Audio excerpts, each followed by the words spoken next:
Okay, thank you. So welcome everybody to the Committee for Infrastructure this morning. I'm just going to provide a brief overview of the business today. The committee will receive oral evidence from Northern Ireland Environment Agency on wastewater capacity in Northern Ireland compliance and environmental matters. We're going to receive oral evidence from Northern Ireland Water on wastewater capacity in Northern Ireland compliance and environmental matters, and consider one proposal for a statutory rule subject to assembly procedure and two proposals for statutory rules not subject to assembly procedure. So I'm just going to proceed through the agenda. Apologies, we don't have any, but we do have Mark, Stephen and Nicola joining us online. Declarations of interest or remind members that they are obliged to declare any relevant financial or other interests which might reasonably be thought by others to influence their approach to the matter under consideration. Any members who have interest to declare in relation to today's business should do so now or when the particular matter arises in the meeting. So does any member have any interest that they wish to declare? No? Okay, thank you. Item 3 is chairperson's business. Folks, I suppose we're starting today with some sad news from Dungannon, another road death this morning, which is very, very sad, and we send our condolences to the family of that young 18-year-old. And as you know, road safety is a priority of this committee, and we'll be coming to that later in some of the business that we're going to be discussing. I just want to seek agreement that obviously following the Minister's evidence last week and her offer to review her diary with a view to scheduling another oral evidence session, hopefully we would like to see that date earlier than June. So I just want to seek members' agreement that we would write to the department to formally seek alternative dates to ensure that there's sufficient time that can be set aside for a future meeting. I'm conscious that, you know, potentially by that stage a number of the court cases may have concluded, so it might be worthwhile to have the Minister in, and if you're content with that approach. Content. Yeah, okay, thank you. Also this week we had the programme for government, and I think it would be worthwhile to follow up on this in terms of infrastructure and to schedule an oral evidence session with the department to understand its assessment of the funding requirements to support its delivery and the key milestones associated with the timescales for their completion, because you will note in the programme for government it does say there on page 67 that the executive are committed to investing 26 billion of public funding in the next decade, and more detail will be provided in the upcoming investment strategy. So I think as well there's linkages with the investment strategy and how infrastructure and the programme for government priorities match. So I also think it might be worthwhile to seek an oral evidence session in relation to the Strategic Investment Board to understand how the strategy will be implemented in the context of the programme for government. So that's two proposals, oral evidence session on the programme for government, now that we have it finalised, and also the investment strategy. Are you content with that? Content. Okay, thank you. And then you'll also know that yesterday we had the Finance Minister up in the Assembly, and the Finance Minister's statement was on public sector transformation, which set out that the Department for Infrastructure will receive 15 million for a pilot project for a proposal on urban drainage and 3 million for a proposal on transforming planning. So again, I think it might be worthwhile to see how that money is going to be spent and the detail around that. And I just want to seek agreement from members that we schedule an oral evidence session on these proposals at an appropriate time in our forward work programme. Are you content? Content. Okay, thank you. Item 4 is the draft minutes. At page 7 you'll see draft minutes of proceedings on the 26th of February 2025. just want to seek agreement that members are content that the minutes are a true and accurate reflection of the meeting on the 26th of February 2025, and if so, I'll sign the minutes now. You content?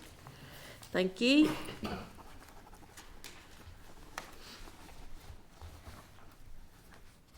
Super, thank you. Okay, item 5 is matters arising. So do any members have any matters arising from the previous meeting? Yep, just a few minor points, Chair. In the last meeting I had said about adding the Fiscal Commission to the Forward Work Programme, and reflection of the Fiscal Council is what I meant, and two very different things. And then secondly, the Permanent Secretary had said to me about there being internal reports that were publicly available. And I know the Minister referenced them as well when she was speaking about it the other day. I had a look at the website, couldn't find them. Could we write for a bit of clarity on that? So I think I'm just going to hand over to the clerk here. Yeah, we do have a letter that's in draft form that is due to issue to capture those points. Yeah. Cheers, thank you. So that's already in treated. I just wanted to make sure I was saying the right thing there. Thank you. Okay, Peter, happy enough? Yeah. Anybody else have any matters arising? No? Okay. Item 6 is correspondence. At page 16, you'll see the correspondence memo. At page 22, you'll see Department for Infrastructure draft budget 2025-26 equality impact assessment. So, following the oral evidence session from the departmental officials on the 5th of February, the committee noted that no decisions have been taken by the Minister, but RRI borrowing totalling 105.7 million have been earmarked for Northern Ireland Water. At its meeting on the 19th of February, the committee noted when questioning representatives from Northern Ireland Water that they were unaware whether this RRI borrowing would be in addition to what it would typically receive. Following the oral evidence from the Minister last week, she confirmed that the borrowing under RRI would not be additional to enable an increase in capital for Northern Ireland Water to undertake improvements across its network. Page 34 of the members' pack, it does provide a table of capital allocations in the equality impact assessment. However, it reiterates that no decisions have been taken by the Minister on the distribution of the department's budget, but it is based on a scenario following the outcome of the draft budget. The table highlights that for Northern Ireland Water, it received an opening allocation of capital of 323.7 million for 24-25. However, for 25-26, the indicative allocation is 244.3 million, which is some 79.4 million less than the previous year. However, when adding the ring-fenced RRI borrowing, this could potentially bring a total capital allocation of approximately 350 million, which is 26.3 million more. This might suggest that decisions have already been taken but not formalised until the final allocation of the draft budget is fully known by the department. Given, obviously, we as a committee know and very well know the capital requirements stated by Northern Ireland Water during oral evidence, and in the context of the determination by the utility regulator under PC 21, I think the committee might want to write to the Minister to clarify whether she intends to distribute the capital budget allocation to same levels in percentage terms to the final agreed budget, and for her assessment of what improvements will be delivered by other business areas as a result of the additional funding received. Members, do you have any comments that you want to make in relation to that? Just one, Chair, if I may. Yeah. I think when it was announced, there was certainly an expectation or an understanding that this was additional money. That was certainly how I read it. There was a bit of a fanfare around it. If it's just as it was, why was it even announced? And if that's the case, if Department of Finance is borrowing 105.6 million through the funding stream, the loan scheme, where is the additional money that isn't that money, if that makes sense? So NI Water's getting what it was always getting through a borrowing process through Yeah. RRI. Where is that other 105 million then? Where is it been reallocated to? And why was it announced as some sort of investment into NI Water when it was anything but? Yeah, I think that's fair enough. I would totally agree. It just seems like we're robbing Peter to pay Paul. Exactly, but we're borrowing the money. Yes, which To do is so. which is the key part. Yeah. Anybody else? So I'm seeking agreement then, or I see that there's probably broad agreement here that we write to the Minister to clarify. I'm just trying to think, what was the response to the question when we asked last week? Or are we asking a different question? Ambiguity. No, I'm only saying, I'm just trying to remember back in my head, what was the question? So whenever the Minister was in, so the Minister had said that no decisions had been No, I appreciate taken. that there, Yeah. but obviously the way John's explained is asked in a slightly different way this week, yeah? Yeah, Yeah, you know what I mean, more clarification, you mean that's... Yes. Yeah.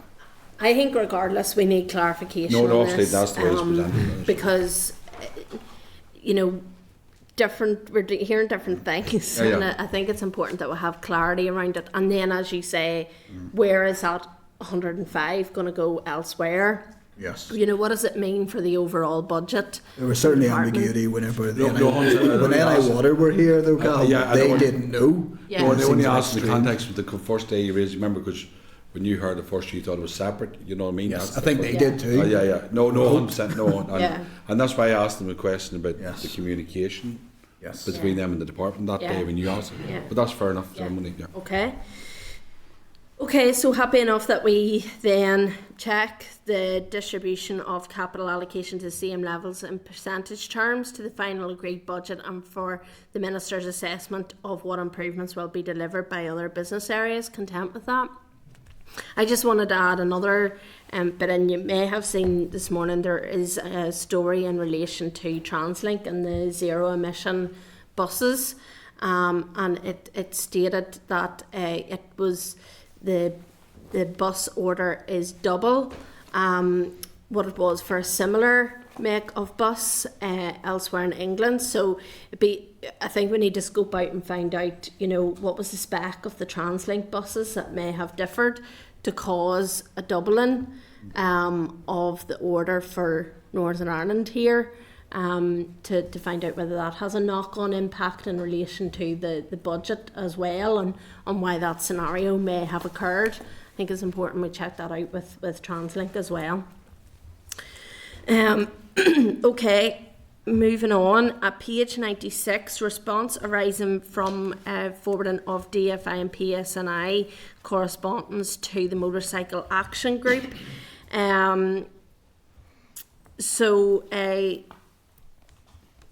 I'm seeking agreement that we write to the Motorcycle Action Group to highlight that the committee has and will continue to advocate for road users as part of its continuing scrutiny of the department's approach to road safety. And I think, to be honest, you know, we did have quite a lengthy session that day. We have had quite lengthy sessions in relation to safety on our roads. It's important, and we have been following up with the department on the issues that have been raised. I remember whenever Tram were in here, we raised about the pothole scenario, particularly in relation to motorcyclists, which was brought up during the course of that Evans session. So are members content with that approach, that we write on that basis back? Yeah? Yep. Okay, thank you. So has any members any comment that they wish to raise on any other items of correspondence in the meeting pack? Okay. So just seeking agreement that members are content to note the remaining correspondences contained in the correspondence memo in the meeting pack. Content? Great. Okay, thank you. So now move on to item 7, which is wastewater capacity in Northern Ireland compliance and environmental matters, Northern Ireland Environment Agency. At page 99, you'll see the clerk's memo. Tabled at page 22 is Hansard of oral evidence session with the Construction Employers Federation and the Royal Society of Ulster Architects on the 23rd of October 2024 on the impact of Northern Ireland Water's capacity constraints on the construction sector.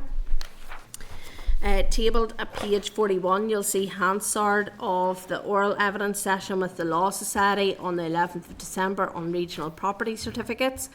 At page 105, you'll see Northern Ireland Environment Agency, wastewater capacity in Northern Ireland written evidence. At page 111, you'll see Committee for Infrastructure correspondence to the ERA Minister regarding briefings from NIEA and NI Water. And at page 114, you'll see Minister for Agriculture, Environment and Rural Affairs response to request for a briefing from NIEA and Northern Ireland Water. So we welcome to the committee today Mr David Reid, Chief Executive Officer, Northern Ireland Environment Agency, Dr Richard Crowe, Director of Regulation and Enforcement Division, NIEA, and Mark Cherry, Head of Regulation Unit, NIEA. You're very welcome to the committee today. We appreciate your time and coming to the Infrastructure Committee. We do appreciate that because there are a number of issues that we want to discuss specifically related to the issues that we brought forward to yourselves in terms of wastewater capacity. So I am going to allow you a bit of time to go into it. I'm going to give you about 10 minutes, which is unusual for me. I'm usually a 5 minutes person, but these are important issues, so I want to give you a bit of time to discuss them. Then I'm going to come to members' questions. So thank you. Okay, Chair, thank you, and thank you for the opportunity to present NIEA's evidence on wastewater capacity issues to the committee this morning. I'd like to start by acknowledging the delay in presenting to the committee. We felt it was important to first clarify our roles and responsibilities in recognising the primacy of the ERA Committee before presenting to you. So as you say, Chair, I'm David Reid, I'm the Chief Executive of the Environment Agency, and I'm joined by Richard, who's our Director for Regulation and Enforcement, and Mark, who's our Deputy Director and Head of Regulation Unit. The agency's primary purpose is to protect and enhance Northern Ireland's environment, and in doing so deliver health and well-being benefits and support economic growth. The agency has three key priorities which are at the core of our delivery for 24-25, and these have been agreed with the Minister. And they are environmental regulation, protection and enforcement, water quality and nature recovery. This reflects our role as Northern Ireland's principal environmental regulator and environmental advisor, protecting and enhancing our natural environment whilst regulating activities that can adversely affect it. Our ambition is to address the ongoing threats to nature and water quality in Northern Ireland from a range of factors, including climate change, pollution of our freshwater environment, and the continued decline of our biodiversity. Significant work is required to address those threats, the importance of which is recognised in the new programme for government, which includes a priority to protect Lough Neagh and the wider environment. The challenges we face in relation to our natural environment, particularly our aquatic environment, have in the last few years become very apparent. The presence of blue-green algae in our lakes, our rivers, including Lough Neagh, and our coastal regions is very visible evidence of the environmental challenges we face.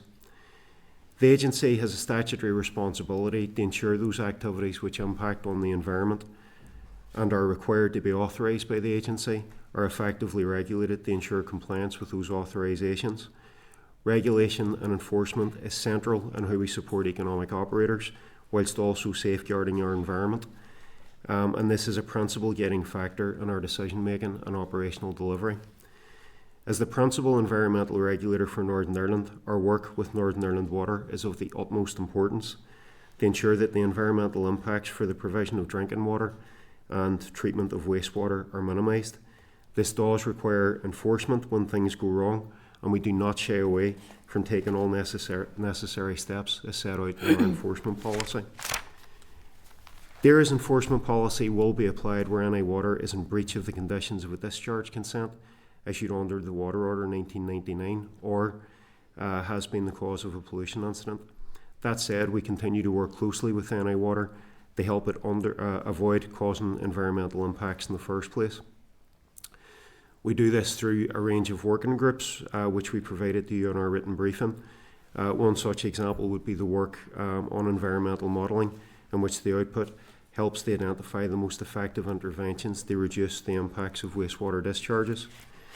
The purpose of this morning's briefing is primarily to provide the committee with oral evidence on those wastewater capacity issues indicated in your correspondence of November 2024 that are relevant to our regulatory remit and ones we feel we can comment on.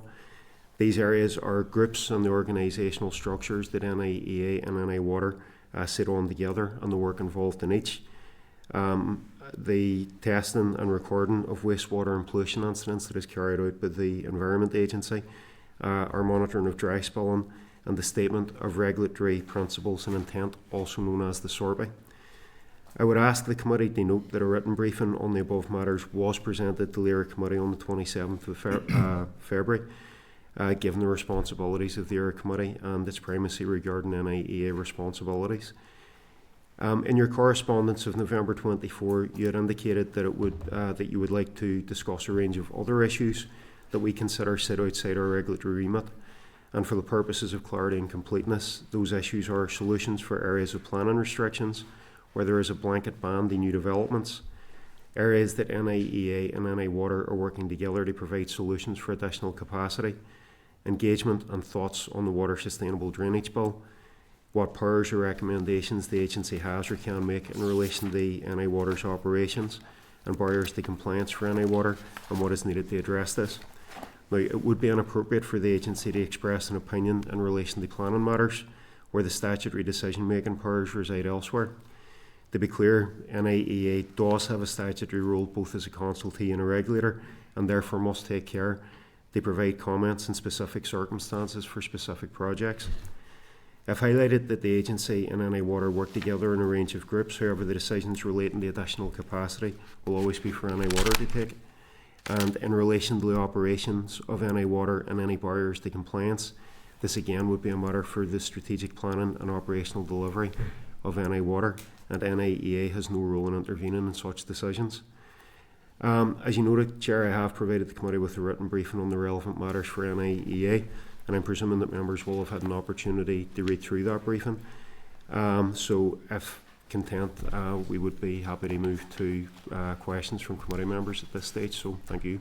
Super, that's under 10 minutes, so thank you very much. And we do appreciate your time in coming to the committee today, because these are important issues and they interlink with the issues that are going on in terms of NI Water.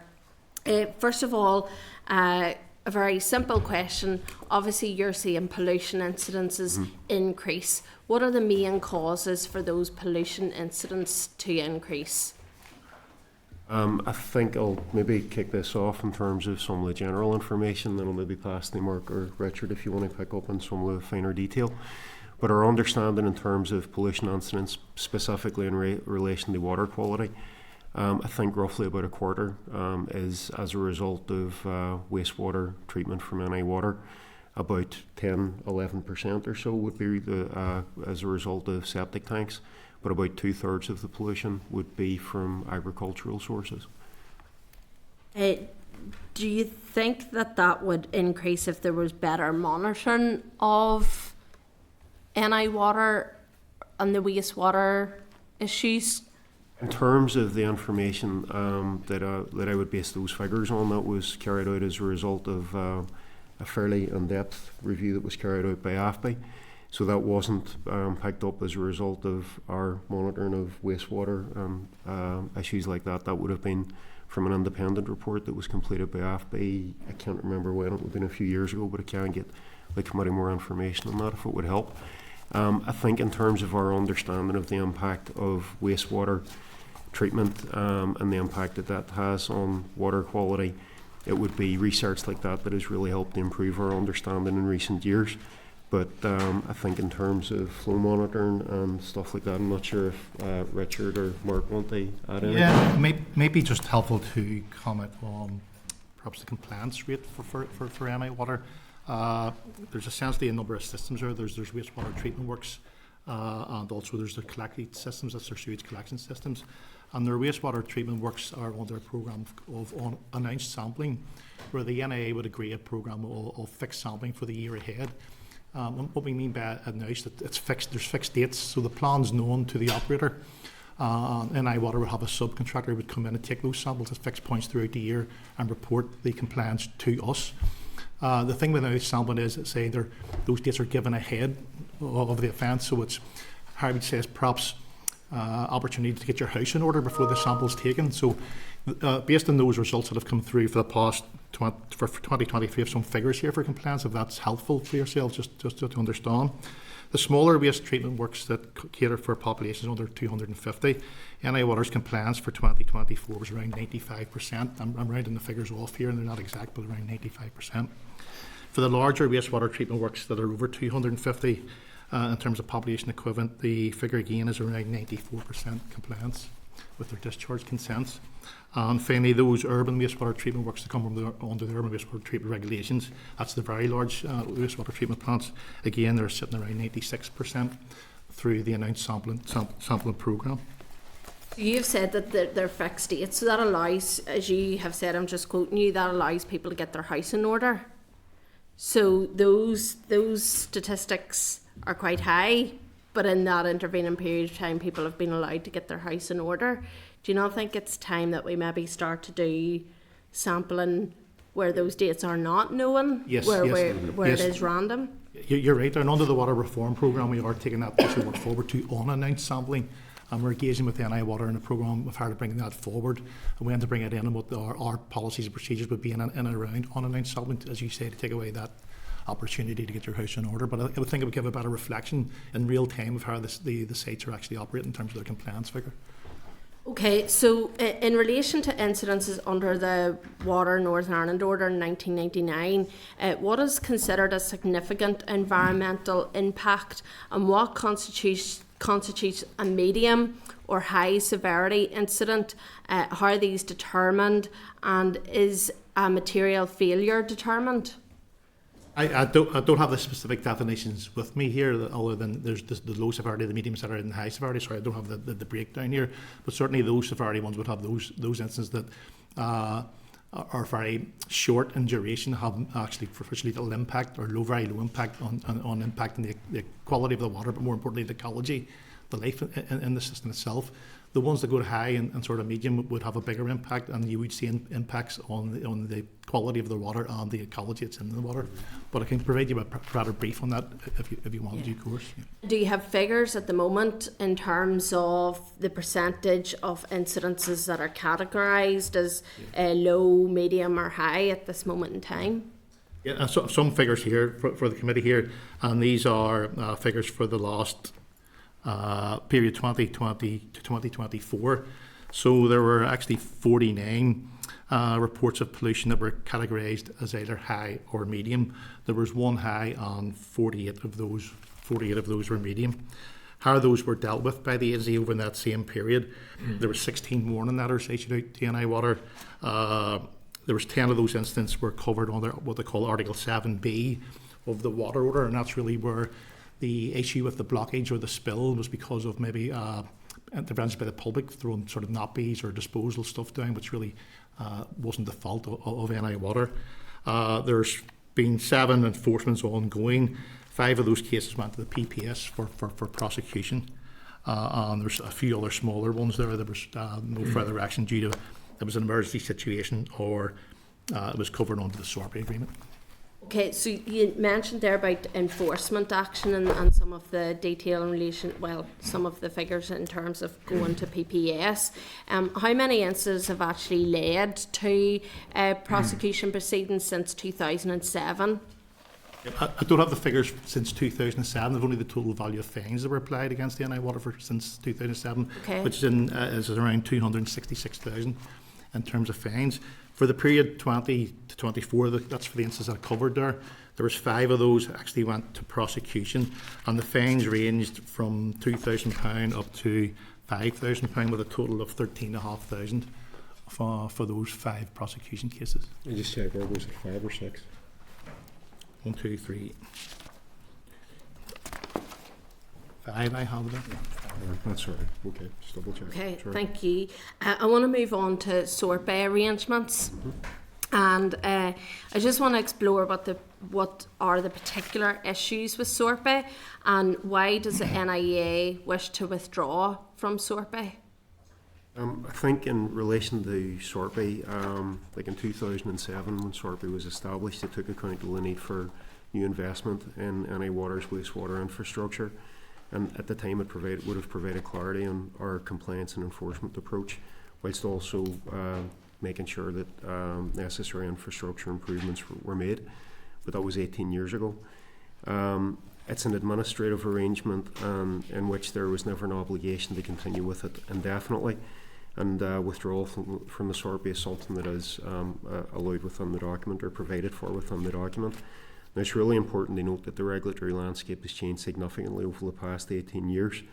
In particular, our understanding of pollution pressures and the pressure that our natural environment and our water quality is under has considerably changed as well. So we do have a better understanding of it now than we would have had 18 years ago. And I think that's never been more starkly evident in what we have seen in Lough Neagh and other water bodies across Northern Ireland. Our Minister has made it clear that he does not believe that the SORP is fit for purpose within the context of the environmental challenges that we now face, and has minded to withdraw from the SORP so that NI Water can be put on a par with all other polluters in Northern Ireland. And that is really important, particularly as it would mean that everyone is being treated fairly. The Dairy Minister has agreed to an 8-week consultation period for engagement with the Department for Infrastructure and NI Water prior to making any final decisions. So I think it's important to note at this stage there is no predetermined outcome or final decision made, and there will be extensive engagement with NI Water and DFI before final decisions are taken by the Minister on what happens in relation to SORP. Do you think that will be met with any resistance from either Department for Infrastructure or NI Water? I'm not really in a position to say until we fully engage with NI Water and Department for Infrastructure on the withdrawal from the SORP. Like I am aware that NI Water has indicated that it would like to see or have considered a transition arrangement from withdrawal from SORP, so we need to engage with NI Water in order to understand what that would look like, and the consultation period will allow us to do that. So do you think, I know you're talking there about engagement and the transition period, is there any likely timelines that the likes of yourselves are looking at this particular time in terms of that withdrawal and that transition period? I don't think we can confirm anything at this stage until we go through the consultation period with NI Water, but we will be working closely with both the Department for Infrastructure and NI Water in terms of providing options for the Minister to consider before the Minister makes a final decision. So there should be greater clarity around that whenever we've had the opportunity to engage. And in terms of the blanket bans in areas of constraint, do you set the policy in relation to NI Water's decision making around that, or is that solely down to NI Water to make those decisions themselves? I'll give you my understanding, then I might just bring Richard on for a bit of clarity, but my understanding from the point of view of the Northern Ireland Environment Agency is we don't really have a policy remit. Our policy would be determined largely by the department, and then we'll operate within that context. So in terms of blanket bans and things like that, that would not be something that we would do. But Richard, is there anything you would like to add to that? No, I agree with that. Our role here as the regulator is to identify, is to advise in relation to environmental impact, and then for others to make decisions around what can be then discharged into that. So in committee, I'm going to touch on this because I'm extrapolating that answer out. So in committee, we have heard around, for example, an enforced 5-year rule, where if you have a house or a building that has been left derelict for 5 years, that isn't allowed to switch back on to the system again. So that's not something that NIEA have had any say in. That has solely been an NI Water policy decision that they have taken forward. Don't believe it is. For us, I mean, like as Richard has said, our role as a statutory consultee will always be purely advisory. So we wouldn't be in a position where we would be, I suppose, dictating in a situation like that or setting the policy. Okay. Thank you. I'm going to move to the Deputy Chair. Thank you, Chair, and thanks, gentlemen, for coming along today. Just to follow up, first of all, on the SORP arrangements that the Chair made, and Mr. Reid, I know you said that there's a process underway, and we look forward to the outcome of that. Just first of all, if it was to be replaced, what would a replacement regulatory system look like, and where do you think does it best in terms of the best practice model? You've already indicated that the measures that are in place at the minute aren't fit for purpose in terms of regulatory and compliance measures. So where does it well, and what would be a better process than we have now?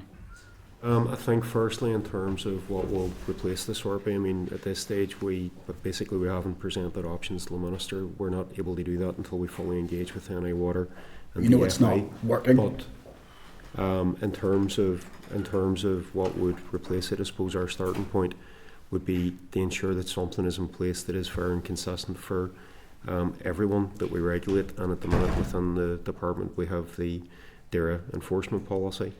So our starting point would be to consider the application of that, but obviously we need to do that in a way that engages NI Water and the FA to ensure that what we put in place will work and deliver better benefits. Okay, that's fair. I mean, if your assessment is that it's currently not fit for purpose, do you have concerns in the meantime then that there are serious problems or serious problems could arise? I think it's fair to say at this stage, I mean, the indicators are that serious problems already exist in terms of the state of our natural environment and the water quality that we're seeing across the board. I don't know, Richard, if there's anything you want to comment on specifically around some of our water quality indicators, but I mean, I've already mentioned the very visible impact that we've seen across our lakes and freshwater bodies in relation to blue-green algae. But I mean, the status of our water bodies and the fact that we were supposed to be getting the good status by 2027 and we're so far off that would indicate that something needs to change. But Richard, do you want to add anything just in relation to our water quality statistics? Yeah, I think all our indicators would point to an effective stagnation of water quality in reality, where we're not seeing any real improvements. We're seeing improvements some places and we're seeing declines in other places. So effectively we're coming towards probably a balance in some respects, which is not it's not where we want to be. We want to see improvements in water quality, and as David has mentioned, towards that target of 100% good status. So therefore we know that there are very specific issues with water quality which are very high profile, and you've mentioned them already in terms of Lough Neagh. We're also by other information we know that, for example, Belfast Lough is subject to environmental impact as well. So therefore that all points in a direction where as a regulator we need to identify a means to regulate effectively in that area, and that's hence why the SORP is on the table and will be subject of engagement with DFI and NI Water to find an effective way to protect our environment, regulate that environment, and give assurance to yourselves and the wider public that our water quality is making progress, is not in decline, and is making progress towards good status. Okay, that's useful, and I think we're all well aware of the problems that exist, particularly within our wastewater and our water. But NIE do have enforcement powers currently. You can send enforcement letters and you can take public prosecutions against NI Water. Are those powers not enough currently? I'm not favouring either in the way, but are you using the powers that you currently have at your disposal as a regulatory to take action against Northern Ireland Water where these problems exist? Given what you've just said, that it's not fit for purpose, but you have significant powers, including prosecution, should you wish to use it. Yeah, I mean, look, I'll probably kick off and then I'll maybe bring in both of you on that one, because I think this also touches on some of the things that you were talking about, Mark, as well. But I mean, in terms of the SORP arrangements that are in place at the minute, they would, I suppose, in a way, inhibit our use of those enforcement powers, unless you think maybe that's going too far, Richard. No, I think the way the SORP is an arrangement which effectively recognises the challenges that NI Water have worked within over the past 18 years. But however, as David has already indicated, we are in a different regulatory and a different environmental position than we were in 18 years ago, and therefore it is wholly right for us to consider how best to take forward effective regulation. I can assure the committee that we do enforce the DARA enforcement policy in relation to pollution incidents and impacts. And Chair, you referenced earlier about high, medium and low. There is a necessary requirement for us to categorise those incidents, and in each case where there is a high and medium, we will seek to gather evidence, identify the source, and therefore take that forward if it is appropriate and if there is appropriate evidence to PPS for prosecution. We are, like everyone else, we're evidence-based in relation to the strength of evidence that comes forward, and therefore we have a duty to only present the evidence that we believe can move forward in a prosecution case. But I certainly can assure the committee that we are fully engaged in taking forward all actions that we can within the statutory function that we have. Okay. Moving on, could I get our NIA's assessment of the impact of wastewater being poured into Belfast Lock currently? What is the monitoring that's going on there, and how concerned are you with the long-term impacts of Belfast Lock given the capacity issues that we see surrounding it? Do we have any specific figures on that, or is that something we might need to come back on in terms of monitoring? We'd probably come back on that. Okay. But we are Generically, how concerned are you? In the absence of the figures, you must be aware of the capacity issues and the problems in and around Greater Belfast. Is it something that's concerning long term? I mean, in terms of water quality in Belfast Lock, we would have concerns in relation to the water quality in Belfast Lock, and I think those concerns are echoed in terms of all freshwater bodies across Northern Ireland at the minute, in terms of what we're seeing in terms of pollution. Like Richard referred to stagnation, and there are areas where I believe that the level of pollution is increasing, and I think Belfast Lock might be one of them, but we would need to come back and confirm exact figures in terms of the monitoring we have. Perhaps when you come back on that, you could answer the question too, is enough being done with the current resources and the current infrastructure and the current technology to deal with the problem that's arising as well? That would be useful to know, if we could. In terms of the water that's being the wastewater that's being pumped into Belfast Lock generally. I just need to be careful in terms of our remit as the environmental regulator and the role and responsibility that we have. We need to be very careful that we're not in a position where we're providing commentary on the financial settlements and other government departments. But we can provide an assessment in terms of what the water quality is, but it would need to be very careful in terms of going beyond that. I don't believe we could be in a position where we would be able to comment on like how NI Water or DFI is basically taking forward programs to enhance infrastructure and stuff like that. That wouldn't be for us. One more point, if I may, because it comes back to the Chair's point then. When we look at the collaborative approach with NI Water versus the regulatory approach, could you just talk me through that? And I want to give you an example. Whenever we met with Northern Ireland Water 2 meetings ago, I raised a situation in my constituency where a special educational needs school wanted to expand and put in a number of mobiles. They wouldn't increase the capacity in the town per se, because the children were already in the town, you just didn't have a school place. It was a blanket ban, and whenever I raised that and asked for special circumstances to be raised with NI Water to make an argument, a sensible case for it, they said that would be an issue that would need to be consulted on with NIEA.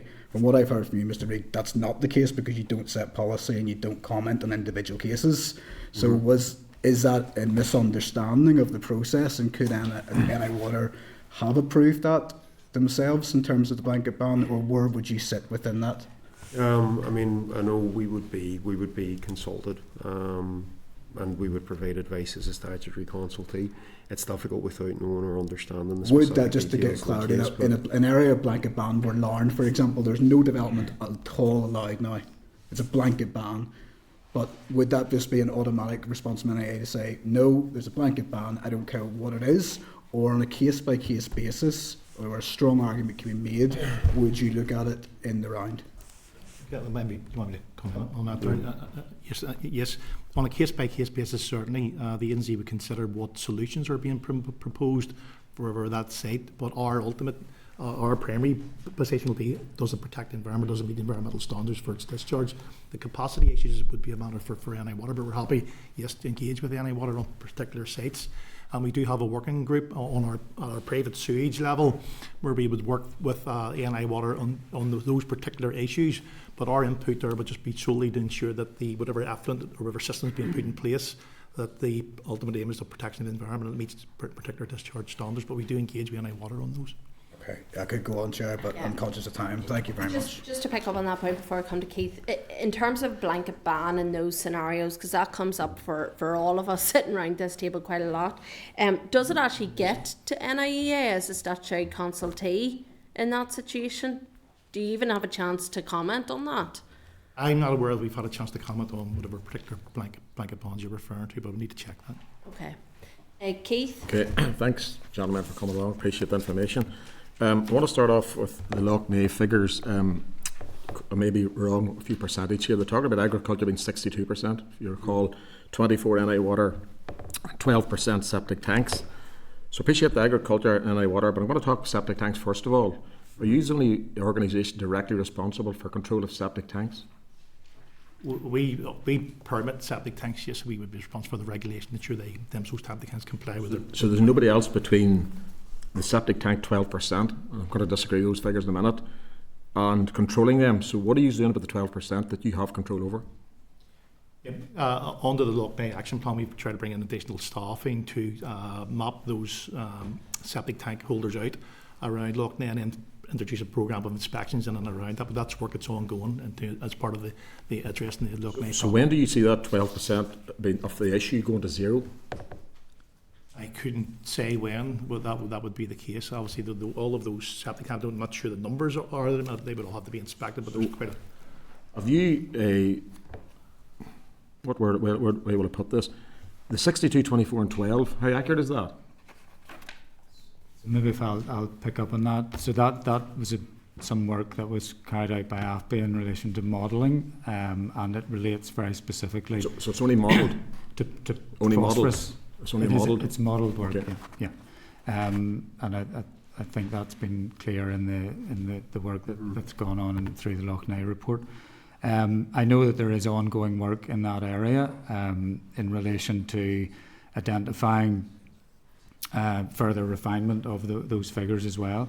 I think it's also important to be clear that as that does relate to phosphorus, septic tanks and domestic wastewater tend to be in place to reduce the bacterial loading of the material going into it, and therefore we need to. We're embarking on a piece of work which looks very specifically at the use and treatment systems in relation to septic tanks to ensure that they can be effective in both reducing bacterial loading, BOD, but also in reducing nutrient loading as well. So there is work that the Minister has approved under the Loch Ness report, which has been funded through that report in order to consider the role of septic tanks. And I know that, for example, our Chief Scientific Officer within DERA is engaged in that work and looking into the background of that with some other agencies across the UK. So back to the 24% figure in NI Water. There's currently, and these are figures from May, June of 24, 2,444 operational storm overflows in the entirety of Northern Ireland. There's 724 of those go directly or indirectly into Loch Ness, which is effectively 30% of all storm overflows. Now, bear in mind, at that point in time, may have changed slightly now. There's no method of measuring that. So how do we know those figures is right, the 24% based on 30% of all storm overflows is going into Loch Ness? How do we know that it's only contributing to 24% of the Loch Ness issue? So again, I'll maybe take that if that's okay. Again, I've referred at the beginning to that being modelled work through AFBI peer-reviewed scientific work.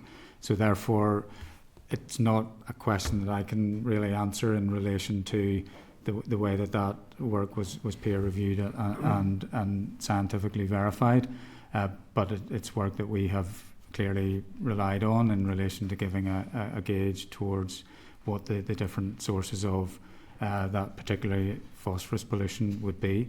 So therefore, in terms of the veracity of that, that's something excuse me, which would be something to look at from a scientific and peer reviewed point of view. However, I am aware from that work that used, for example, population data, it used rainfall data, etc., to give a modelling view of the amount of nutrient, etc., going through different plants and septic tanks, etc.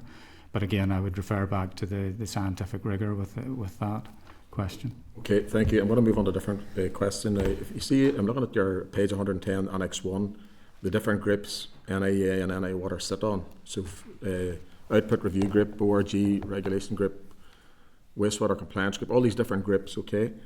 Does industry sit in the middle anywhere? And whenever I say industry, I mean developers, factories. So you've NIA and you've NI Water sitting in a group, but development is stopped. Businesses practically stopped. They have solutions, but are you, between yourselves and NI Water, talking to those people with the possible solutions? So are they part of any of these groups? And what's the outcomes from these groups? I'll maybe kick it off and then Mark will bring you in for more specific details on the actual groups. Those structures are the long established governance structures that basically bring together, I suppose, the key public sector stakeholders and provide for discussion, cooperation on kind of strategic and regulatory operational matters, in addition to aligning our respective water, wastewater regulatory reform programs. I think a key thing to note as well in terms of those groups is the fact that they're consultative between ourselves, but they're not really put together in a way that would kind of undermine in any shape or form our respective statutory obligations. But none of the groups that I'm on or aware of would include industry. No, they don't. Those groups that were listed in that brief essentially stem from the Water Stakeholder Partnership Agreement that was set in place between DFI, NI Water and the other... the RD at the time. It was the RD at the time, sorry, yes, Utility Record Consumer Council, NI Water would all sit in there, and really there's a number of groups there. And, if you want, I can go down through some of the outputs of those groups if you want, but certainly the Water Strategic Steering Group is at a very high level in there, and it brings together the most senior representatives from all those organisations, more really to focus on the price control period, strategic priorities and policy development. That's at a very high level. Below that, there's an output review group which DFI sit on, NI Water, Consumer Council, Utility Regulator, NIA and DWI, which is the Drinking Water Inspector Group. And we look at how we deliver on the PC20 price control programme. Generally, is a high oversight, making sure that all those stakeholders are connected and communicate and engage with each other, that we all understand everyone's roles and responsibilities and trying to take that programme forward. Once you drop out of those two, it sort of falls down to working subgroups really at operational level, about taking forward sort of policies and procedures and compliance and water reform, things like that. But the developers aren't involved in any of those groups, but if that's the question there. But if you aren't talking to developers or industry, how do you know the problems? Because all I hear every day is, and I don't mean this disrespectful, no doubt, NI Water's in the room, these people are like a ball in the middle of a game of tennis, and the ball goes over the net to one side, it maybe stays at 3 weeks, 4 months, goes back over, and this goes on and on and on. Somebody's better saying, no, it can't happen because of X, but if these guys aren't sitting down, how are you going to ever come up with solutions? Those developers and industry needs to be in the room. So all these stakeholders is fine having the conversations, but industry out there stopped. So what are you going to do to communicate with NI Water and have those people that's affecting in the room to come up with solutions? Because guys, it's a game of tennis. Make it clear. Any of these elected representatives are in the room, that's all you get. It's a game of tennis between NIA and NI Water. That's all it is. It's a game of tennis. And everybody's in the middle. So when he's going to come together and talk to industry to try and help them to help you and vice versa. If I can take that one, Keith, in terms of one of the things I think it's important to note, and this is really tying into the programme for government with housing now being a key priority in the programme for government, DFI and DFC have both approached us. They basically set up a working group in order to look and kind of explore the art of the possible in terms of what we might be able to take forward, and we're basically happy to engage in that group. There's been one meeting of that group so far to kind of try and scope out strategically what this might look like, and we're due to have another meeting of that group on Monday. And I understand that, or from the FA colleagues, that both NI Water and the Housing Executive will be presenting information at Monday's meeting. Sorry, David, Now, who else is going to be on that group again? That's what I'm saying at this stage. It is just public sector, but what I was going to say is I will raise it with the rest of that group in terms of trying to understand what engagement there is with wider industry and to see if anything can be taken forward there. I think it's a good point, and I'll take it forward. Final question, if I may, Chair, and that's me done then. With respect to solutions you're working on, what solutions, anybody watching this now, can you say you're working with NI Water to help industry and house building? Because NILC, no consent to discharge here. You know, what have you looked at that you can put in localised treatment plants? And we'll have that conversation with NI Water after, that you can do large soakaways, and I'm using my language here. And you know what I'm referring to there. Have you looked at anything outside the box? Yeah, I'll maybe bring you in first, Richard, and then you can go into some more detailed work that you've been involved in, Mark.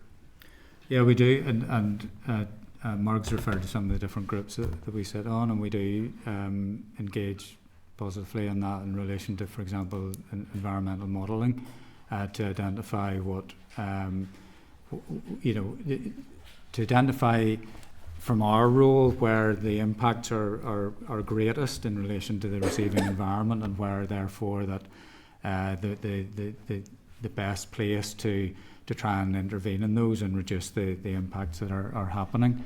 From an NIEA perspective, we are very open, as David has already indicated, to working with all groups to find solutions towards this. I suppose it's important to continue to point out that our role in all of this is to point out and advise in relation to the impact on the environment and the receiving environment. So that's the role that we will play in all of this, in relation to highlighting the potential impacts or the real impacts that are ongoing. But from a perspective of working together, we are very up for that and ready to work together to find if there are solutions, and work with people to see how those are worked through. Well, I'll just leave it this note. It'll be good if you could provide feedback to the committee of what your plan is to reach out to industry, because they have answers. There's no doubt about it, and they can be part of the solution. You know, if you just talk in silos, you're not going to get any buy-in. So appreciate that. Thanks. Yeah, no, I'd noted that. Just it would be good to get some information in relation to that DFI DFC steering group, because it's really, really important. Because as a committee, we are sort of seeing, individual wastewater treatment plants that are assigned to housing developments, and that can also create further problems in terms of water quality. Cahill? Thanks, Chair. Well, we've got half an hour, Chair. I mean, it's a big subject for us, and you're very welcome. Thank you for your answers so far. For one who sat on the 2007 committee and was part of the development of the GoCo and handing over, I'm very familiar with it. But what I've heard is I'm very, very disappointed as well. And I mean, reading through your notes, there's not many notes on it. But my first question, and I want you to see under the survey, can you just explain to the committee exactly, definitively, what is your role? Now, it's a partnership between NAW itself. It was the old Environment Committee. It was moving from the old regulation into the GoCo. Your specific role, please. What is yours? I'll maybe kick it off, but might bring you on, Mark, for a bit more detail. But specifically in relation to the SORPE in terms of how it operates now, Cal. Basically, whenever pollution incidents arise, we will use the SORPE, or we will refer to the SORPE and basically determine, using the SORPE, if the pollution incident has arisen as a result of a management failure or 100%. I'll stop there to fairly, because what I'm trying to get at is here, we've been at this 18 years. You've said that when, maybe not you, but as part of the original handover, that the infrastructure was at a very poor rating when they took over. And my point is, so we've had 18 years, so many PC programmes, with God knows many billions of pounds. And I know it seems to me in terms of, And I appreciate the issue about the new environmental regulations, but there was certainly laws and regulations then as well which should have been adhered to. So my point is, you know, who was watching what? As we develop, besides the point about getting on to, John, I need to take a moment to explain this, and besides the point about developing now and all the issues that members have raised, where was the environmental checklists over that period of time, which is very, very concerning? And that's my point, and that's my real question, because I do appreciate your role. I was only asking you to defend, because we've had 18 years of this, and it's actually got worse. So Lough Neagh is in a terrible state, Belfast Lough's in a terrible state, besides even getting on to the development and growing the economy. And I'll come on to that in a minute if the chair will allow me. But just for that, how it seemed to have got ourselves, it's really, really worse than when we started off. And I appreciate our starting point, according to everybody, was down there, because we've looked at water conditions and all that. We've reached targets for a number of years, but the wastewater treatment wasn't. These targets haven't been reached, so I need to give me an explanation as to how we got to this stage. Good question. I don't know if you want me to come in on this here. And again, I've in my current role for 2 years now, and then try to catch up on the SORPE agreement, which, as you say, was agreed back in 2007. And you know, the SORPE agreement itself obviously was put in place there to recognise the underfunding and the investment, as you know, and I want to recount that there.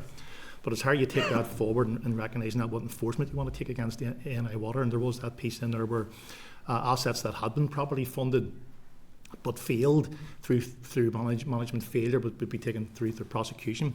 There's those other assets that had suffered from underfunding and are failing because they haven't been invested in. And very generally speaking, my understanding of the SORPE going forward was that, you know, those assets that hadn't been funded in, but rather than take prosecutions against the ANI Water right away, provided there was a plan in place, and those are the price control plans, and those failing works were built into that plan through the capital works programme, then NI would take account of that, and because, you know, it's going to be fixed, here's the plan, here's the funding, and it's going to be delivered. That hasn't, my view that hasn't happened. Those plans, price control plans, haven't happened to the full extent over the years. And a prime example going forward here was the current PC21 programme, where there was a significant programme of works built in, but we understand now that has had to be cut back drastically due to underfunding. So it's always been about underfunding. Is that what you're saying to me? Because I mean, the utility regulator has signed off on all these PCs and was forensically tested. Yeah, I think. So, you know, where then does the responsibility? Because I appreciate it's been underfunded in certain cases. I think we need to be really careful. So no, 100%. You know what I mean? You understand the conversation, because you're in front of the committee here. We're trying to get a better understanding. All we're hearing is underfund. But there's major environmental issues out there, which users yourselves are responsible for. Yeah. You know, in the old days, you were part of the same department on the environment. But I respect that. But I'm just trying to tease out. You're here today, and we have an opportunity, and that's what I can't understand. But you understand where I'm coming from in the line of question. You may not be able to answer it, but I am concerned. Now, moving away from SORPE quickly, if you move away from it, are you guaranteeing more fines and more actions? Or are you going to, at least, if you don't move away from it, what actions are you going to take to ensure that we make progress over the next, by the end of this mandate? Yeah, I mean, the first thing I need to say in relation to that, Cahill, is at this stage, you know, the Minister's indicated that he's minded to withdraw from the SORPE, and has agreed, as I said earlier, they've the 8-week consultation period, and through that consultation period we'll have a better understanding, I would assume, in relation to what the impact of withdrawal will actually mean. Because we need to understand what the process is going to be. We need to be in a position to understand what options we will be able to consider in terms of moving from one arrangement to the other. So at this stage, we're not in a position to be able to comment, but we would be happy to provide an update further whenever we've. That's the direction of travel as of today, for now. Moving away from. Moving away from the SORPE is basically under consideration, and a final decision will be taken on that following the consultation period.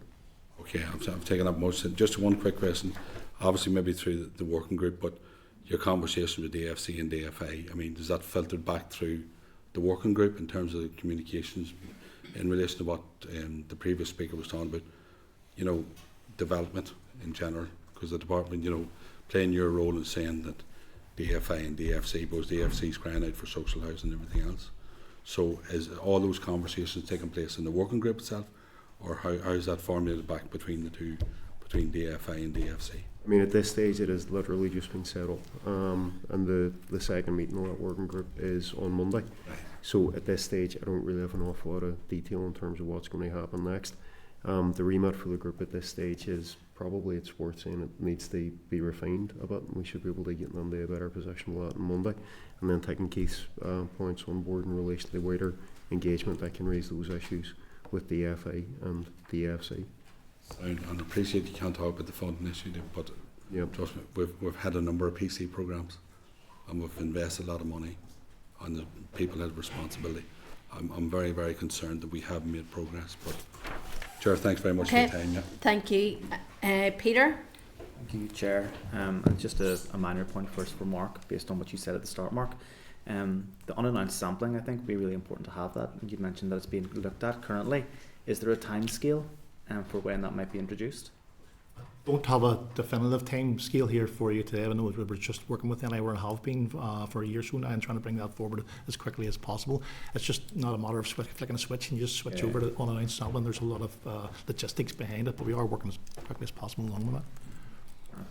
And then I think SORPI has been done to death at this stage.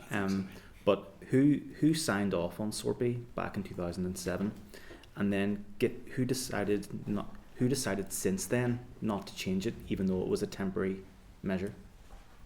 I think at the time, I could be wrong in this, but I think at the time it was signed off between was EHS, Chief Executive of EHS, which was the predecessor to NIEA, and then signed off by the Chief Executive of NIWater. But we could confirm that fairly quickly. We'll just double check that to make sure I'm giving you the right Would that information. be done in consultation with politicians, or is that taken as a sort of operational issue? I think it would have been taken as an operational issue at the time, but I mean, it's 18 years ago. I don't have an overview or oversight in terms of what happened back then. But we could make some inquiries to see what we can find out. Yeah, I think, and I think in terms of looking to what process we're now going through, that it's important, and you can see from what we're saying today the transparency of that process in relation to consultation with DFI and NIWater in relation to the SORPI. So certainly that will be open to scrutiny, and from a regulatory perspective, just to reiterate again, we need to find a way to update our regulatory approach, and also in doing that find a way to encourage and to enforce, if you like, the improvements in water quality that we all wish to see. And I think whenever we have conversations like this, I sometimes fear that it can become restrictions of development versus water quality, public health, and all those things that we all care about.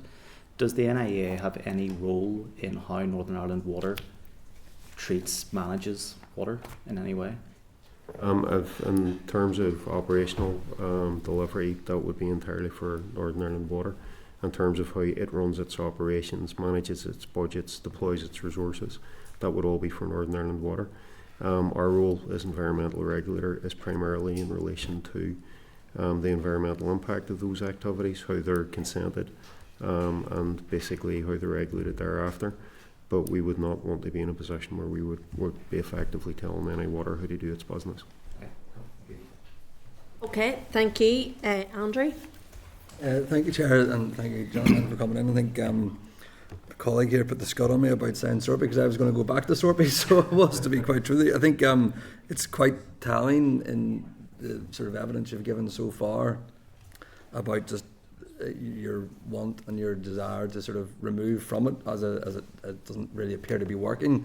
I suppose really, again, just sort of without going back to, we've gone sort of back from where we've come from, but again, going forward as a environment regulatory body, what does it need to include? What should it include? How do we make it, to give it teeth, if you will, in order to assist in the prevention of the issues that arise in our environment? Because again, we can only assume that your officers, your workers out on the ground seeing these medium, high, severe, which I can only imagine, actually coming to fruition must be inherently frustrating and possibly probably presumably upsetting as well. So yeah, so I wouldn't mind going back to the SORPI and what needs to be done in order for it to be of use, effective use. Yeah, I mean, I can kick that off just in terms of one of the key drivers in this will be the fact that, you know, there's a desire to ensure that we're treating everyone that has an impact on our water environment in a fair and consistent manner and applying the same policies to everyone. I think in terms of the approach that we've had so far in the state of water quality, that in itself is evidence that what we currently have isn't working and that there's need for a more robust approach in terms of how we tackle water pollution and how we basically try to improve water quality. I don't know if Richard or Mark, if there's anything you would like to add to that. No, I think, David, as you're saying, there's we can't preempt the shape of that because we do want to have a meaningful engagement with both our DFI and our Northern Ireland Water colleagues, and we want to have that meaningful engagement to ensure that we have an effective regulatory or an updated and improved regulatory regime in place going forward, which will I think aim to meet the needs that are being expressed here this morning in relation to the concerns around water quality, because NIEA want to be in a position where we're part of the solution to this, and part of the solution to this is an effective regulatory system that is a fair and even playing field across the board for all those that are impacting water quality. So again, it's very important, and Minister has been very clear and very high profile in relation to his view on this, that we are able to put a regulatory position in place that gives us the opportunity to move forward and to see improvements in water quality. Thank you. Just going back as well to the testing and the unannounced testing, I can't remember what section of evidence it was, but it seemed that there was sort of a combination of in-house testing and external agency testing and such like. So I'm just wondering, you know, I mean, how is that setup a good setup? Does that need more teeth, if you will? Or I mean, does removing it from in-house to sort of completely external? I'm just wondering what your thoughts on that would be, as well as you know, the unannounced. I think again, as you said yourself, sort of it allows people to get their house in order. So I'm just wondering, is the unannounced enough, or would you like to see it more? Again, to try and tackle sort of the state of the water that's going into the water. Yeah, the unannounced approach is one element of trying to get a better picture of the true compliance of how the systems work. There's probably another element mentioned as well. I'm working with NI Water on this front as well in terms of the wastewater treatment works. That's the flow compliance, understanding the flows in and out of the wastewater treatment works themselves and how that flow is being managed. We've been working very closely with NI Water in introducing a flow policy and how we get equipment into these sites to measure the volumes of waste coming through those plants, because that gives us a better picture of how the plant, it gives NI Water a better picture of how the plants performing, and also gives a picture of what may be happening further back in the network around CSOs and emergency overflows. So that piece of work is being taken forward as well, hand in hand with the unannounced sampling, and it's all to give that better informative around true compliance of the assets that we're using. And if I can just add to that as well, it's maybe back to a previous response I gave, and it's to give that assurance that, as Mark has described correctly, the ongoing monitoring of compliance. We also have teams of people that are responding to pollution incidents, and if there is any concern around pollution occurring, then we would encourage anyone to report that through to the pollution hotline, which is available on 24/7 basis. So therefore, again, it's just to give that assurance that yes, there is ongoing monitoring, but there also we will respond to any reports coming in of alleged pollution, and we will fully investigate those, as I've mentioned earlier, to ensure that if we can identify evidence and we can identify the source of that evidence, then we won't hesitate to take that through our enforcement policy towards prosecution, warning letters, prosecution, or whatever way that leads us. Just one more, Chair. Okay. Sorry, yeah. Just on the dry spilling, again, some raised through written questions, whatever. I'm just wondering, and again, it comes back to data and such like. I'm just wondering, is NI Water doing enough in that regard with the monitoring stations, be them further upstream rather than just at the downstream end of things? Again, in your opinion, is there enough being done there? Again, on that front, again, we work very closely with NI Water on that front, because I think that's the area where we perhaps have least information. That's that systems network and those outflows. And I know NI Water have been working with us on their proposals and bringing forward event duration monitors, with really equipment to monitor how often those CSOs spill and for the period that they spill. I know they've installed quite a number, as many hundreds, I think, during the first programme of PC21. They would give you the better figures on that. And that's about trying to give sort of as real-time information as possible on what's actually happening out on the network. And once that data starts being coming in and collated and understood, that gives a better picture of where the problems are and what investment or what approaches need to be taken forward. But again, that's for NI Water. Okay, thank you. Mark? Thank you, Chair, and thanks to the team for coming in. Quite a bit has been covered there. I just thought, in terms of the unannounced inspections, you probably shouldn't announce when they're going to start. I know you can't yet, but okay.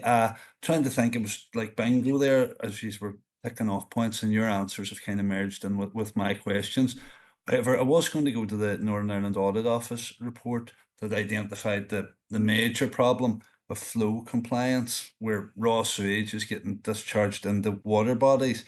Can you explain exactly what flow compliance is, why it's such an important issue, and when, or do you know, is the information that you, NIA, hold on it accessible?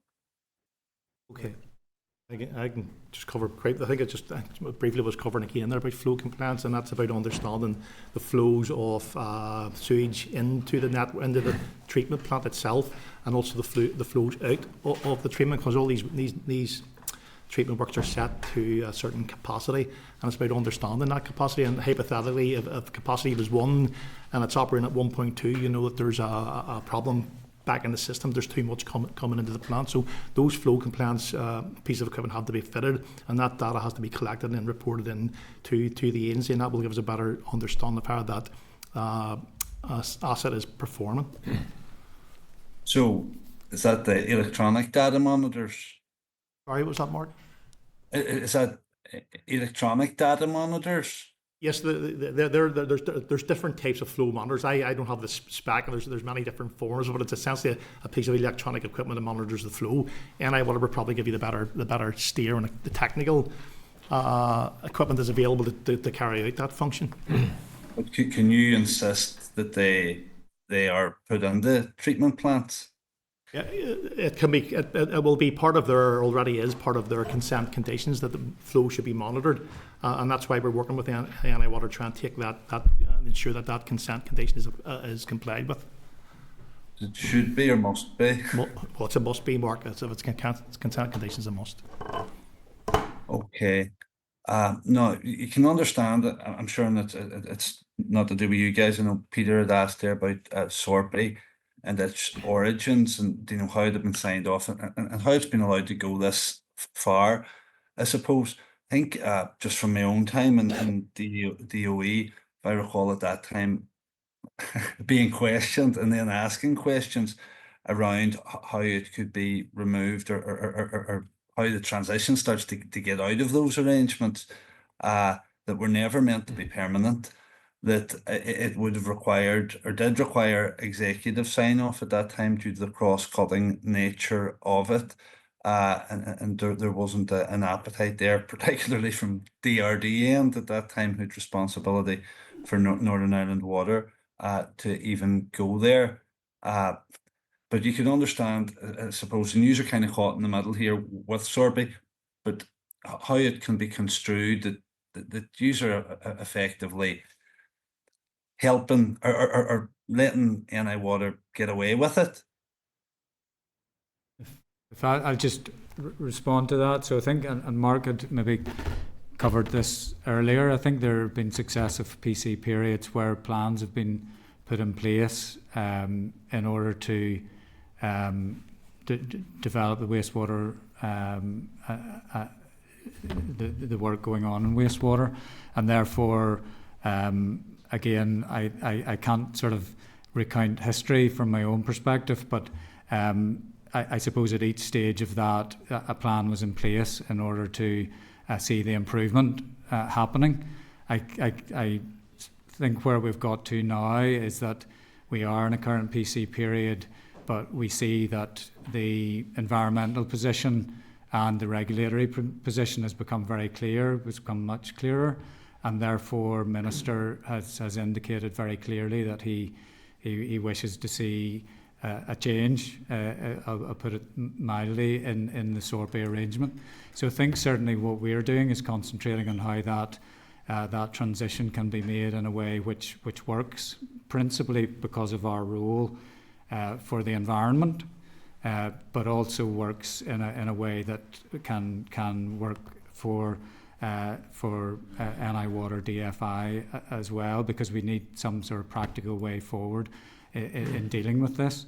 So again, I think there have, stating the obvious, there has been a passage of years. There have been undertakings during that period, but we are now, I think, in a different position, and we are taking action in a different way to move in a different way than Sorbet.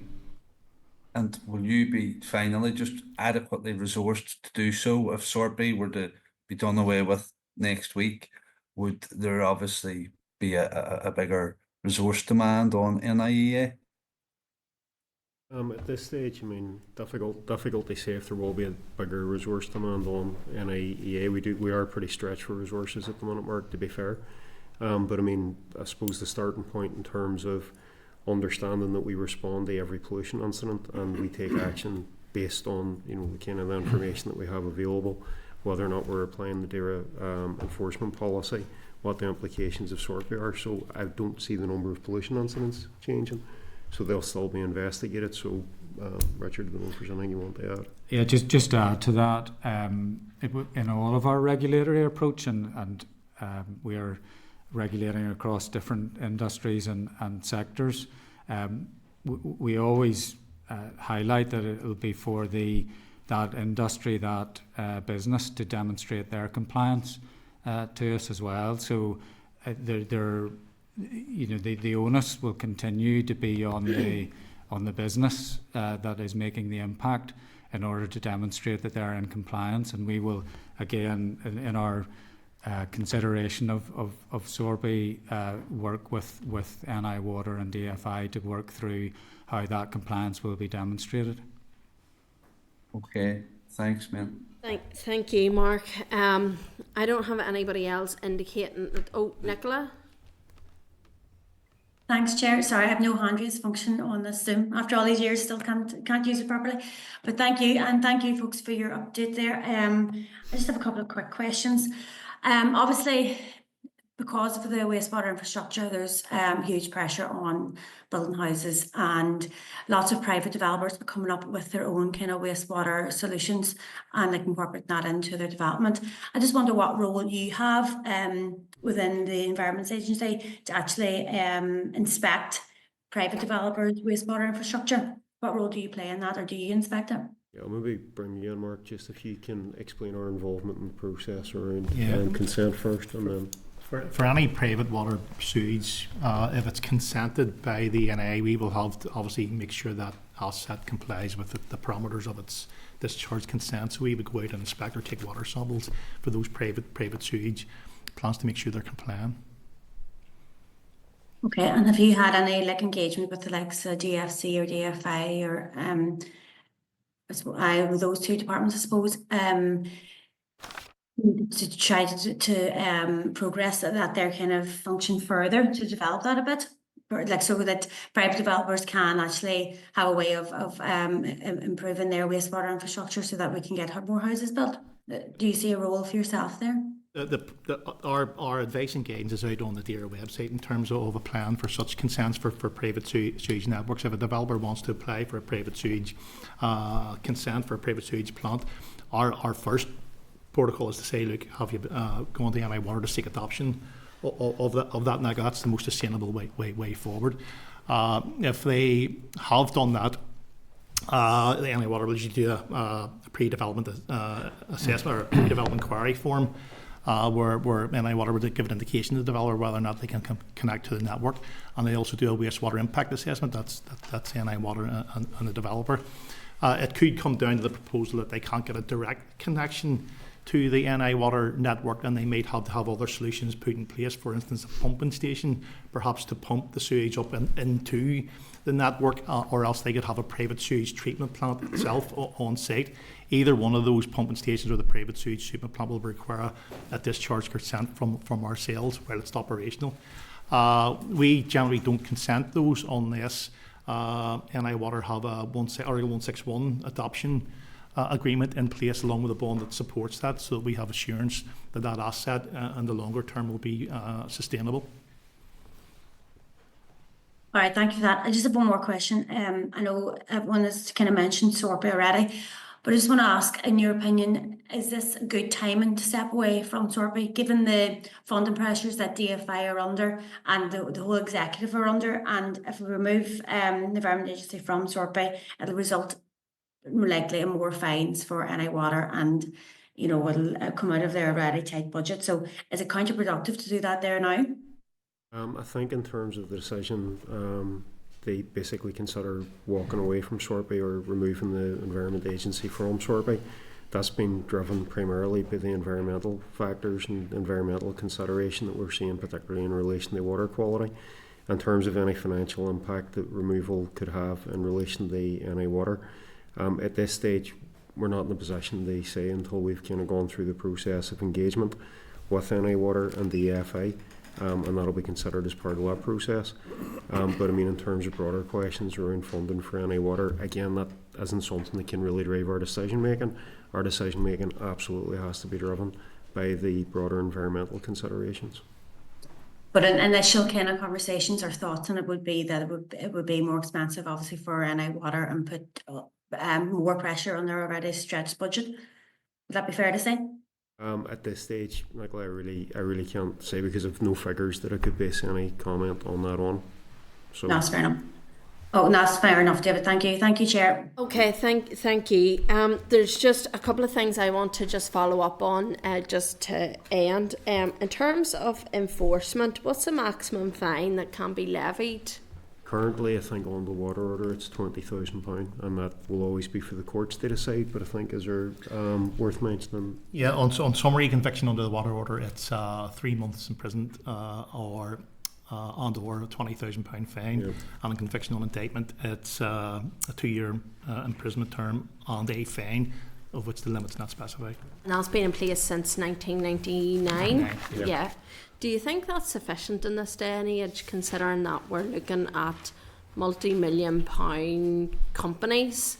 We're looking at NI Water, where it's billions of pounds that's being invested, and you have a £20,000 fine. I mean, and I suppose from our perspective, it's difficult for us to comment in terms of the kind of wider policy or the approach by the courts in terms of the decisions the courts take on conviction. So from our perspective, we basically will prepare the files. PPS will consider, and then PPS is wholly independent of government. Will take that through court, and then it'll be for the courts to decide the level of penalty. And can I just check how many times throughout the year the inspections take place, just for clarity, how many times that is? Or I don't have an exact figure here. I can certainly get those for you for private sewage plants, for wastewater treatment works. I can get a breakdown for. I don't have the figures in front of me, but I can certainly provide them to the committee. That's perfect. And then just the dry spill, and if I can go back to that just for a moment, because obviously you said that this is where you have the least information on. But yet we know that this is happening constantly. We shouldn't be in this scenario. You shouldn't have dry spillages happening in terms of storm overflows. So what challenges does that present to NIEA? And then are there plans to monitor the dry spilling? Who should that fall to? Would that be yourselves or should that be NI Water? Yep. The first instance should be NI Water. They own the asset and manage the asset, and we will ask them for data and information through the consent processes on how they can tell us how that's performing. But the minute they are actually in that transition period of trying to fit those monitors and have a program of work in place to cover that, and they would be probably best placed to speak on that. Sorry, if I can just add to that again, I seem to be adding this comment a few times, but very quickly, if anyone has evidence of pollution occurring because of spillages or in whatever circumstance, then they should refer to the pollution hotline, and we will follow that up, because it is important to just draw that distinction that if there is active pollution occurring, then we wish to be aware of it and to investigate that, which is slightly different from the ongoing monitoring side of things. Yeah. Okay, well look, I think that's a good place to stop there. If you could come back to us just on those low, medium, high figures, the breakdown as well in terms of the inspections, and there was a few other things there I'd noticed as well, just in terms of the times of the inspections. So look, we appreciate your time in coming to the committee today. As you can see, we're very interested in this topic, and this is very useful information. There's a lot for us to follow up on as a committee coming out of that session as well. So thank you for your time today. Thank you. Members, if you're content, we're just going to take a comfort break for 5 minutes, if that's okay, before we move into the NI Water session. All right. Okay. Thank you, folks. We'll maybe just keep our comments and things to follow up on just the end of this session, if that's okay. So item 8 is wastewater capacity in Northern Ireland. We have Northern Ireland Water with us. So tabled pages of your pack, you'll see at page 16 the Clerk's memo. Table papers at page 22, you'll see Hansard of written evidence session with the Construction Employment Federation and the Royal Society of Ulster Architects on the 23rd of October 2024 on the impact of Northern Ireland's water's capacity constraints on the construction sector. Table papers at page 41, you'll see Hansard of the oral evidence session with the Law Society on the 11th of December on regional property certificates, and at page 117 you'll see Northern Ireland Water wastewater capacity in Northern Ireland written evidence. So welcome to the committee today, Dr. Gary Curran, Director of Engineering and Sustainability, Northern Ireland Water, Angela Halfpenny, Head of Environmental Regulation, Northern Ireland Water, and Paddy Brow, Head of Living with Water Programme, Northern Ireland Water. So I'm just seeking agreement that the evidence is recorded by Hansard. All agreed? Yeah. We have obviously the presentation. Members have had a chance to look at that. We are fully aware of the funding issues affecting NI Water. Today we are focusing on the wastewater capacity issues. So like NIA, I'm giving you 10 minutes to go through everything. I'm asking that you focus on the wastewater capacity issues, because that is what the committee have asked you to come and present to today. As I said, we're fully aware of the funding issue, so we're happy for you to move on from that. So I will allow you to speak to your presentation now for 10 minutes. As I said, we have that in front of us as members of the committee, so thank you. Thank you. And yes, thank you for the opportunity to present to the committee today relating to those issues around the wastewater. I certainly will talk to the capacity bits, but I think it needs to be reflected that the capacity and the funding go hand in hand and can't really be separated out. But yes, we are a a delivery organisation. We're obviously engaged with a lot of stakeholders with many conflicting pressures and opposing positions, and highlighting that the key link with the capacity and the impact on the environment is with NIEA, and a lot of this interaction and the guidance is based around that social and environmental guidance. So that is one of the key documents that steers how we interact and what we are required to actually deliver.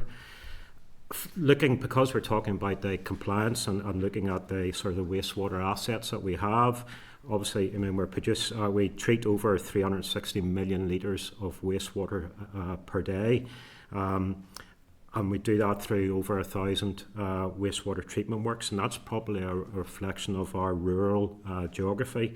And I know earlier on this morning we were talking about the storm overflows. We have 2,444 of those. That's probably the highest per head of population in the UK. And those are the pressure relief mechanisms that help to provide that safeguard to properties and prevent them from flooding, and consequently those assets may be discharging into the receiving water courses at times of high flow, and that feeds into that compliance discussion that we'll have here.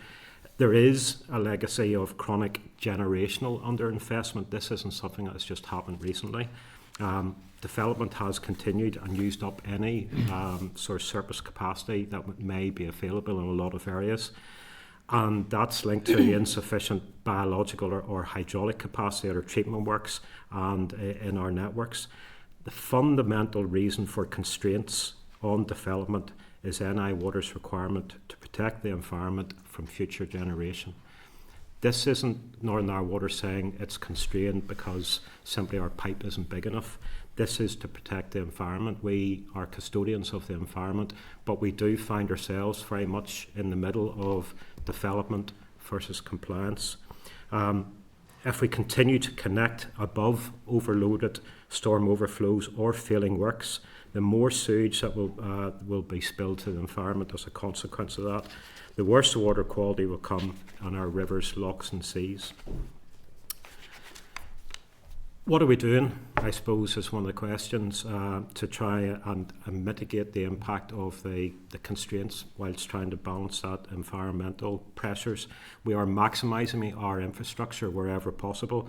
I head up, as you can see, the engineering team, and that's one of the key things that we're looking at. How can we maximise those assets that we have, and looking at sort of catchment-based solutions, targeted interventions with any additional funding that comes along.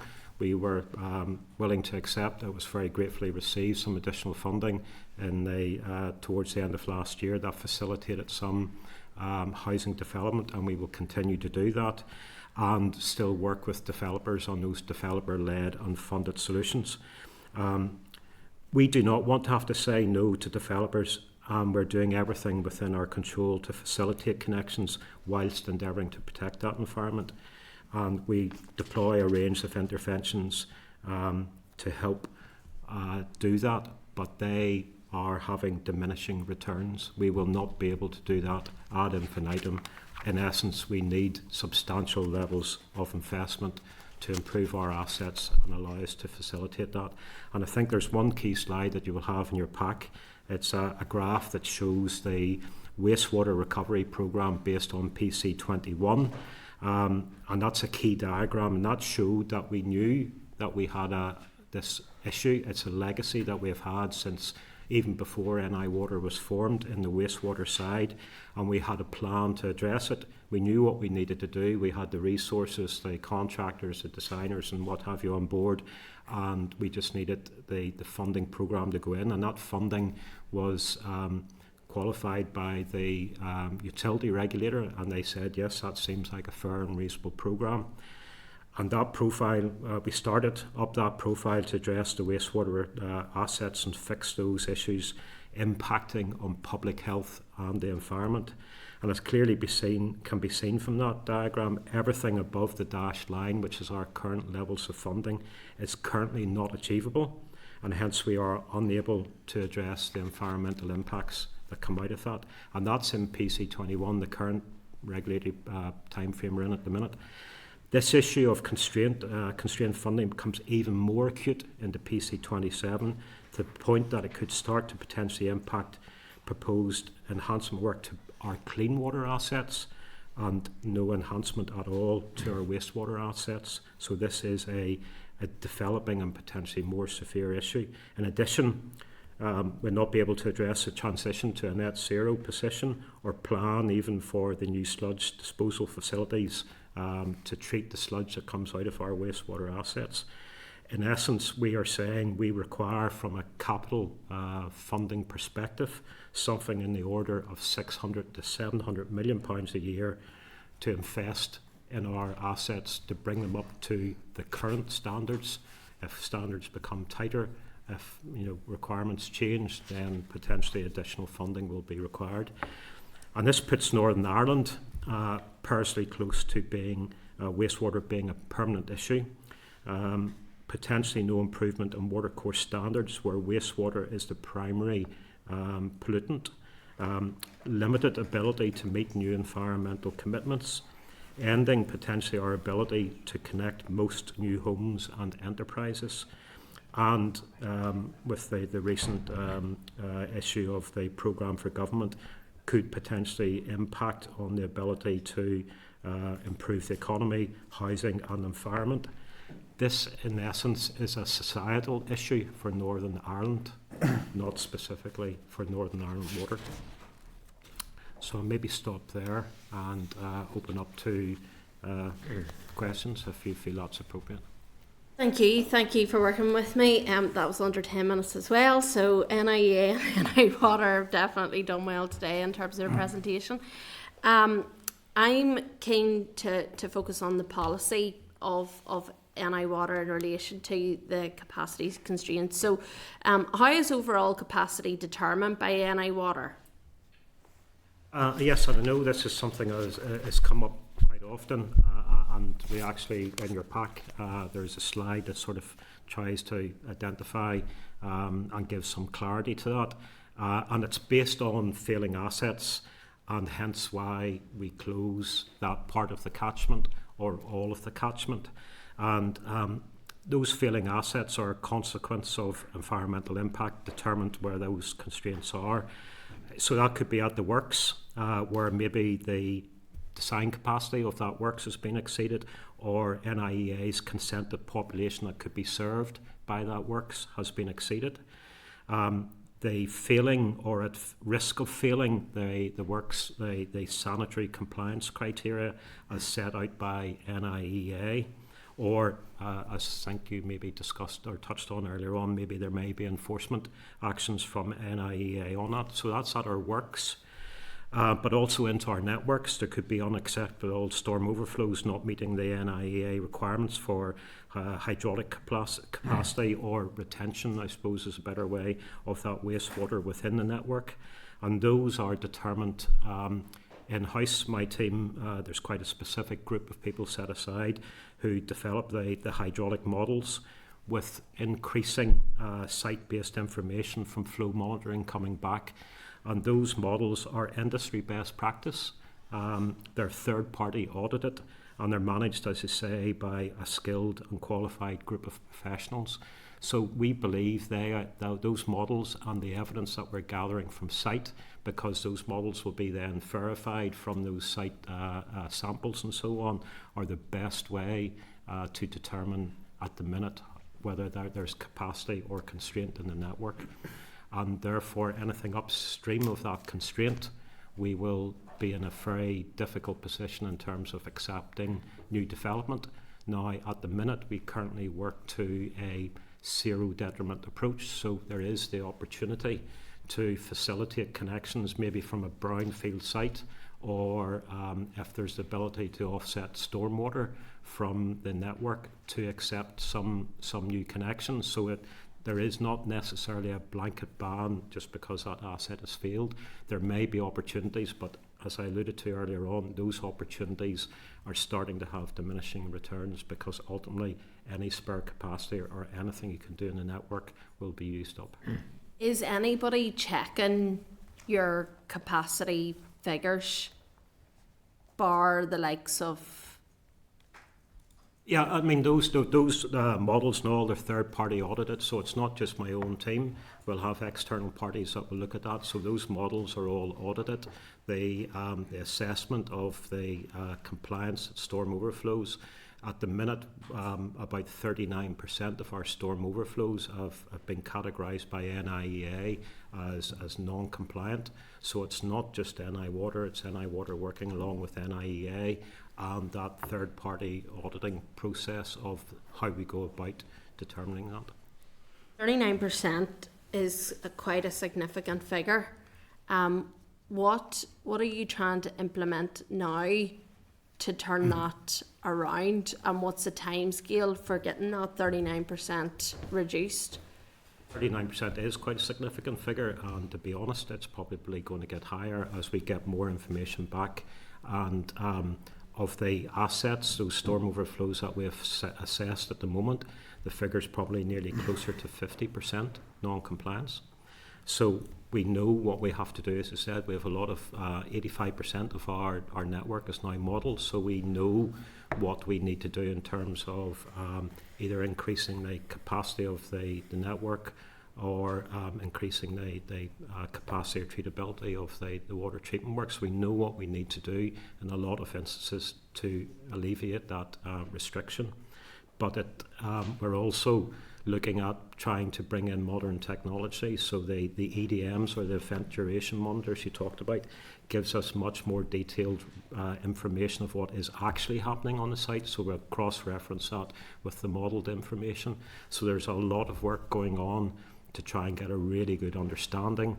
But also, as I say, we're endeavouring to use what capacity, how can we maximise every bit of capacity within the network. So can I just check there, obviously we were talking in the last session around dry spilling, yes, and the lack of information relating to that. Are you going to make sure that you have all the infrastructure in place, that we're monitoring that dry spilling properly? Mm-hmm. So one of the key elements to monitoring the dry spilling is the EDMs that I talked about, those event duration monitors. And we have some capital money to put that in place. And one of the last slides in your deck actually talks about EDMs. You can see everything to the left-hand side of that deck is all operational activity. So putting the monitor in place is actually the relatively straightforward piece. There's the maintenance of that, the assessment of all of the flows, and the analysis to understand what's happening, and then the operational response. So the larger element of activity and possibly the larger element of expenditure will be operational costs to do all of that. So yes, we have a programme and we are expanding the number of EDMs that we're putting out, and eventually we would like to see EDMs at our storm overflows, but they also have to go in at our works as well. We've recently updated our website in terms of last year's information, so 2024. We've published for those EDMs around our bathing waters in the order of 132. We've published the frequency and duration and the operability of those instruments. Okay, so again, in the last session, you would have heard me ask NIEA in relation to the 5-year rule, where houses, developments vacant for 5 years. Who came up with that? So that was a proposal that we had internally to allow developers that, so you have property and that property is now vacant. And what we're saying is to allow a developer who potentially wants to go in to design, build, get all the planning permission. We felt 5 years was a sensible time frame to allow that development to continue. We acknowledge it comes with a certain amount of risk to NI Water in terms of trying to manage the flows that would come out of that.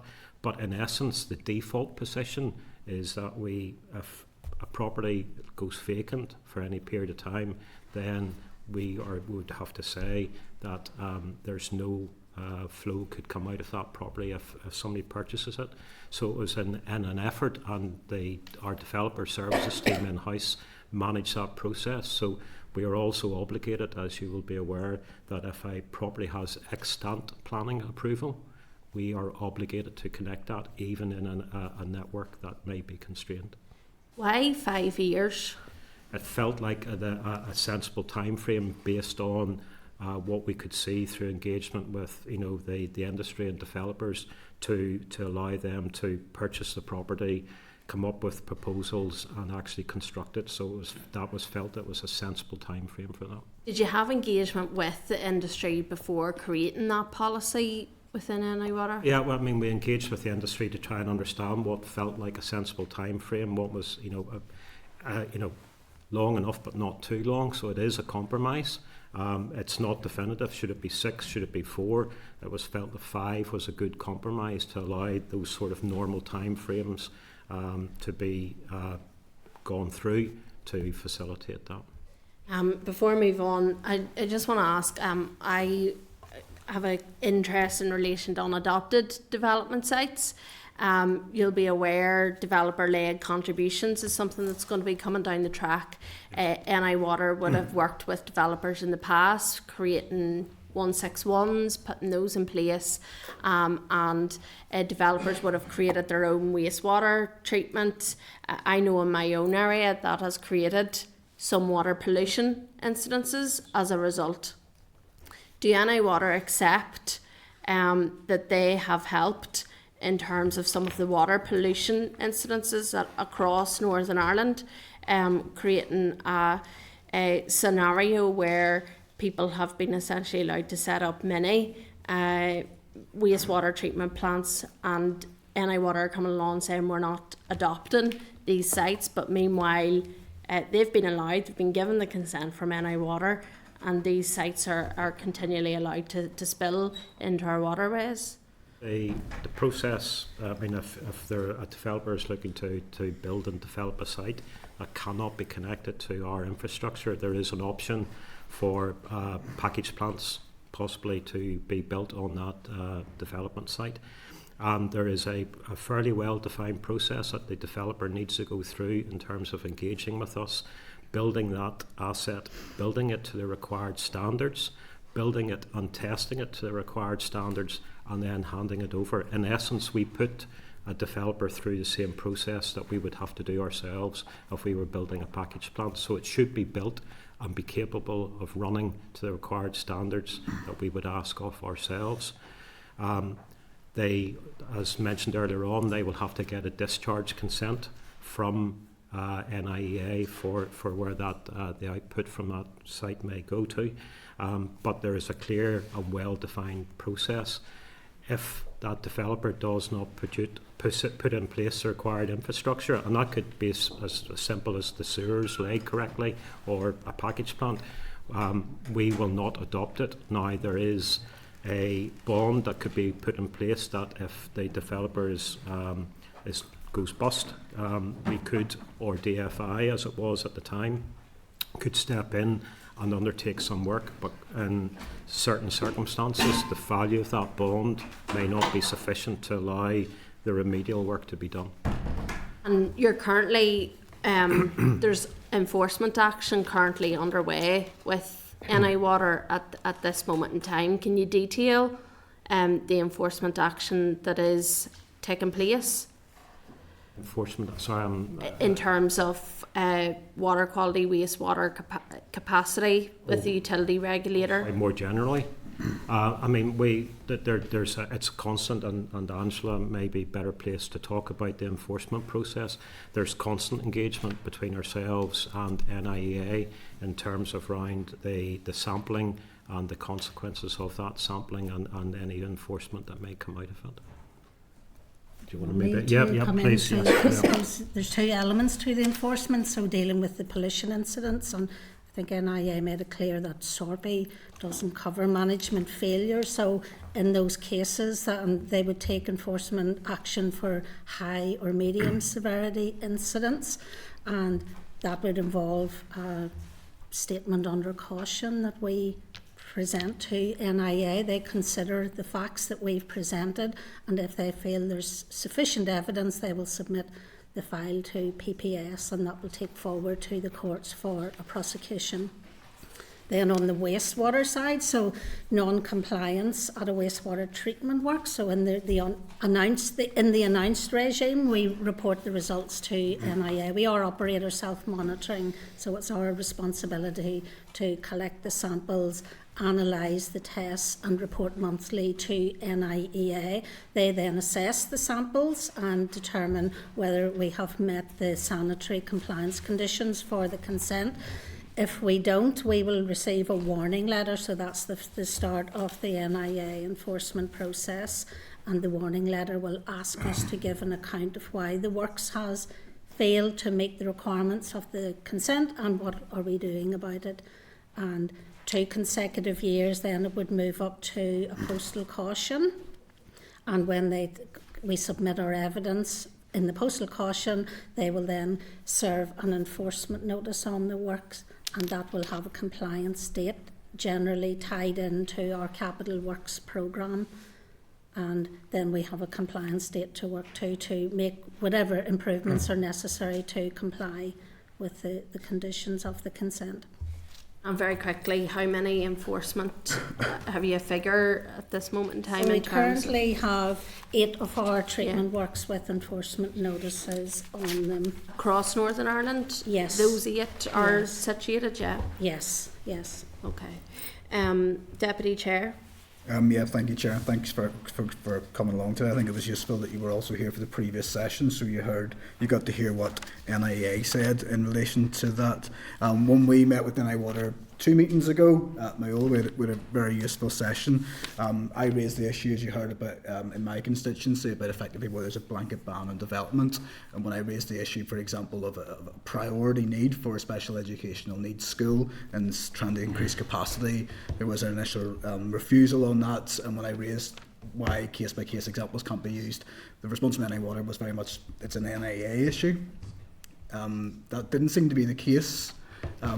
Could you just talk us through maybe the relationship collaborative between yourselves and NIA, and when it's just an automatic response for Northern Water to refuse? Yeah, so back to the fundamentals, our assets are deemed to be compliant or non-compliant. So are they having a negative impact on the environment?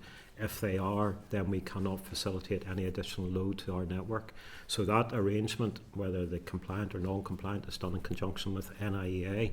In terms of accepting new development, that is something that we will manage, and our developer services team will manage that. So I'm not sure exactly of the details that you're talking about, but I imagine they've looked at the potential loading that may come out of that development and whether there's failing assets downstream.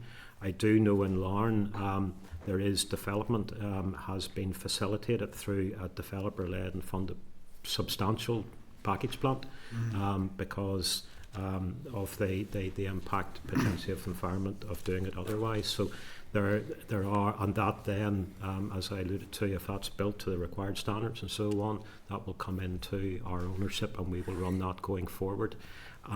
Part of the difficulty we have is if there is a proliferation of those package plants. So if we are not able to accommodate connections through the normal way, and package plants are seen as the solution to it, and yet accepting they're built to the correct standards and so on, there's quite substantial increased operational costs for Northern Ireland Water to start taking on all of those, acknowledging the quite substantial number of works we already have at the minute to further add to that.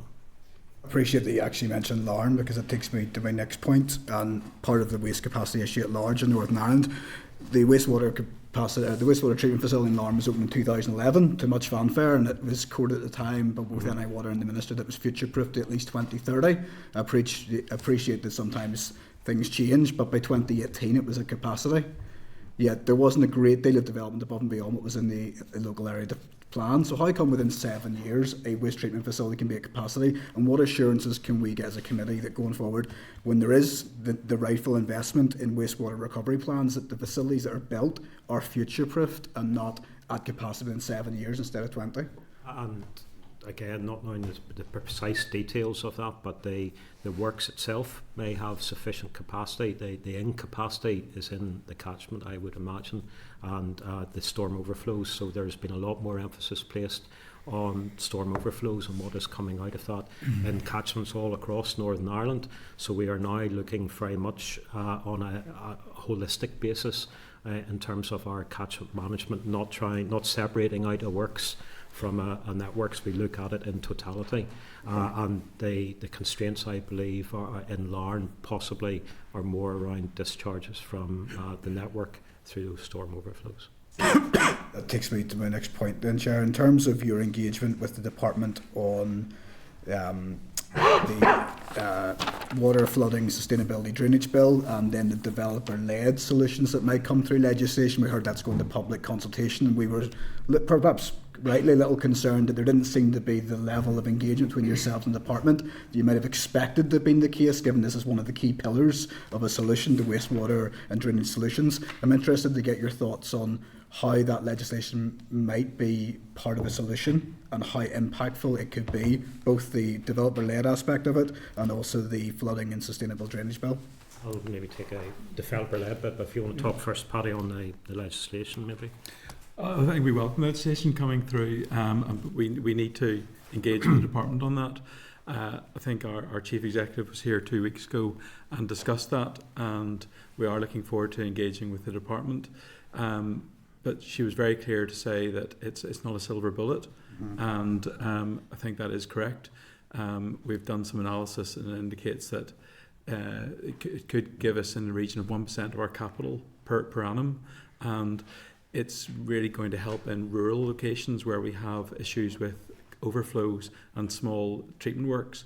But if we look at big locations like Belfast, it's not going to be significant, because these are really large treatment works that have been deferred for over 10 years already to date.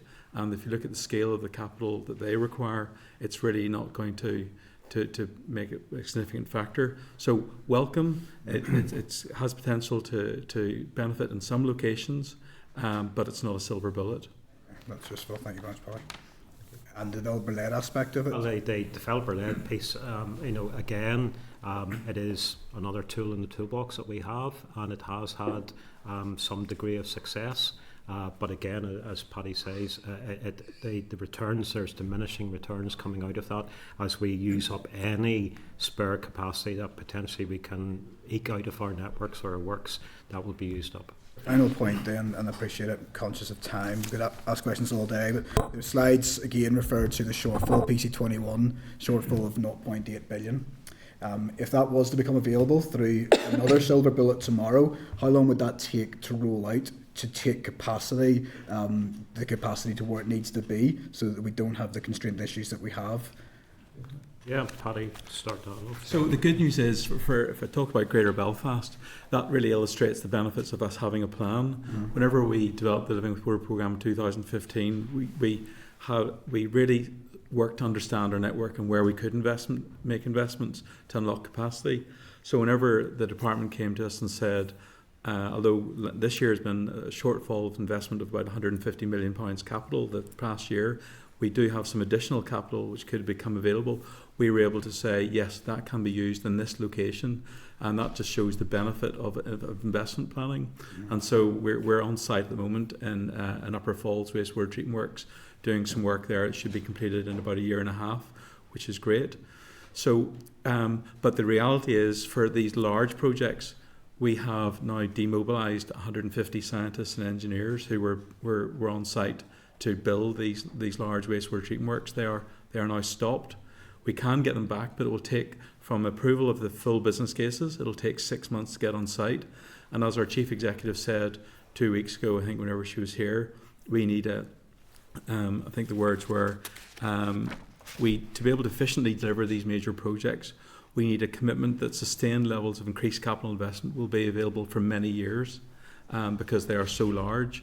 If we're given an additional amount of money, that's not large for 1 year. That means we can't award contracts to these big treatment works. So the smaller pockets of money we're given are very, very welcome, and we will make the very best use of those when we can. We've got a great engineering team who will look at the money we're given, and we'll look at where that can make the most impact. And we have been given some additional funding over and above what we're expecting for next year, and that's already been being allocated to progress those smaller projects. But we've got to be careful to understand that that's just the smaller projects. The larger ones can't be taken forward. Has there been an analysis and a cost implication then done on not fully funding it and delaying it? So you say, for example, the scientists and the engineers have been put on hold, so that takes time and money to re-energise them. So what's the impact of not investing to save effectively? It'll cost more, and for Belfast Lock, the consequences are potentially profound. One of the things we set out and predicted was that if we don't address the investment needs of Belfast, the water quality would continue to decline, and the shellfish industry would collapse. And we are seeing that. Successive Northern Ireland Environment Agency reviews of Belfast Lock have shown that water quality is declining. The shellfish industry used to produce 10,000 tonnes of mussels a year in Belfast Lock, and that's fantastic. That provides something called ecosystem services. Each shellfish, each individual mussel, filters about 18 litres of water a day. Now we're down to 1,000. The beds are moving from an acceptable class to an unacceptable class. So we're watching in real time the collapse of the shellfish industry, and NIEA's reports are telling us that water quality is declining. If that we lose that ecosystem service, it costs us a lot more to invest. At Belfast Wastewater Treatment Works alone, the additional cost could be £50 million if there's no shellfish industry there. And in terms of operational cost, which is a real challenge for us and a real concern, that would mean that the operational cost of that plant alone would increase by £1 million a year. We would have to import methanol, which is carbon, and pay for that to achieve more stringent standards. So it just underlines that we are on a knife edge with regard to Belfast Lock. We've got to maintain the shellfish industry and protect it, and we have to. Deferring this investment is a real challenge. That's why whenever that's why we published this document, the story of Belfast Lock, in October 2020 last year. We worked with stakeholders to collect all the information and put it in a condensed form and said, this is the implications of deferring this investment. I think that's really useful. Thank you. Thank you. Just before we move on, whenever the Chief Executive was in 2 weeks ago, she said that the engagement with the Department on developer-led contributions would happen later that week. Did that engagement happen, do you know, or are you still waiting to have that engagement? I'm sorry, I'm not sure. I imagine it. I'd probably I think it has started, which we welcome. Okay, thank you. Keith? Okay, thanks for coming along. My question's around the wastewater treatment works 1027, and there was a slide there, you referred to how you determine capacity constraint. Yes. Do you determine those based on a heavy rain incident, a rain incident, or no rain incident? So in other words, how do you define the capacity of that? I know it's got a volume of capacity, but are you doing your sums based on what?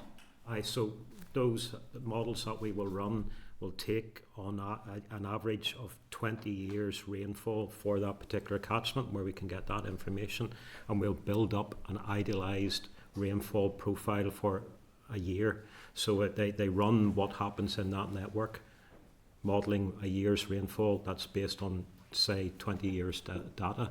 So we will look at that in all conditions, from dry weather flows up to 3 dry weather flows, 6 dry weather flows, to see what happens. So there's a complete range. I mean, these are not simple calculations that historically I would have done on pen and paper. These are very, very complex models that are run. They're then verified from site data. So it's not just a case of running the model. They'll go out and they'll take analysis of what's happening over the course of at least a year, so they get the summer and winter periods coming in.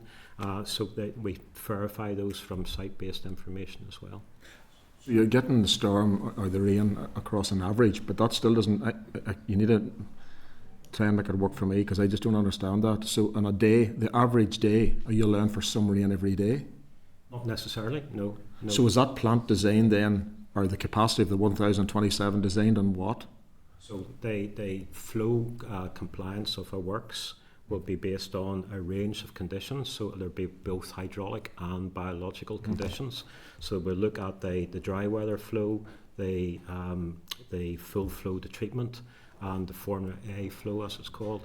And we'll look at what comes into the works, what has to be treated, what has to be retained within storage tanks, and what can be discharged. So there's a complete range in terms of hydraulic capacity that we will look at. So let's say there's a dry spell in the summer. Is those plants sitting at 80, 90, 100% on average? Say there's no rain, which is a strange way of putting it. Yes. What is those plants sitting at capacity-wise? Broadly, the 1,027, broadly? It depends on, I mean, every catchment's completely different. You'll have inputs from trade effluent even as well. So it's not just domestic waste that we accept. We'll accept trade effluent waste coming in. So every day is different, and that also there could be groundwater infiltration that comes in through some of the sewers and things like that. So every catchment's different, so I couldn't possibly say what a low flow. Then I'll put it another way: are they at capacity now, based on no heavy rain? No, the works are the networks. The works. So the works will be based on, as I say, information coming in over a number of years and a full range of flow conditions. Are you more concerned with? Can those treatment plants handle it today if it doesn't rain all summer? Have they got capacity today if it doesn't rain all summer? It depends on the condition of those works. Some of them may not be able to reach the standards, but it is very dependent, and every year is different. Yeah. So it's not a binary yes or no. I mean, flow into our sewers is very variable, and it's very dependent on what comes in. Okay, you talked then about the biological or hydraulic capacity. Out of those 1,027, what's the broad issue? Is it biological restraints or hydraulic? It's a combination, again, of both of those. So at the minute, there's been a lot of focus has been put on the biological capacity of it, and that's very much what we're looking at in terms of that announced sampling that you heard. But in terms of the impact on the receiving environment, you need to take account of the biological capacity. So what is the strength of the effluent going out, and what is the flow, the volume, and basically it's a combination of those two will give you the loading on the environment. And what methods are you looking at to increase biological treatment capacity? So I mean, without more tanks. So that's one of the key things that we're looking at. So how can we do things differently? How can we not build large concrete boxes again? How can we really invigorate our works? And I mean, for example, I sit on the UK Water Industry Research Council, and a lot of the technologies coming through we're very aware of. So we're looking constantly at different technologies that will come through that will maybe even just give us incremental increases to the treatment processes, or fundamentally change the treatment processes. But we are very aware of all of those different techniques that are coming out, both on the clean water and the wastewater, to improve capacity. And is the biological aspect of it the biggest cost in a treatment plant upgrade, as in the more retention time? So how, and what trials have you did to improve biological time? So again, you can't. I don't think you can really separate the two, because you need to flow times load gives you the impact on the environment. So you can't separate the two out. We certainly look at in terms of where the compliance, the sanitary compliance targets are taking us, and what we can do, where they potentially are going to go in the future, and what we may have to do to future-proof that, and what can we do in terms of flow compliance, in terms of is there opportunity for taking unwanted water out of the network. So rather 85%, I think, of what is treated, rule of thumb, is rainwater. So how can we remove that? And one question, if I can. The 1 in 12, the stormwater offsetting, the 1 in 12 rule, who come up with that?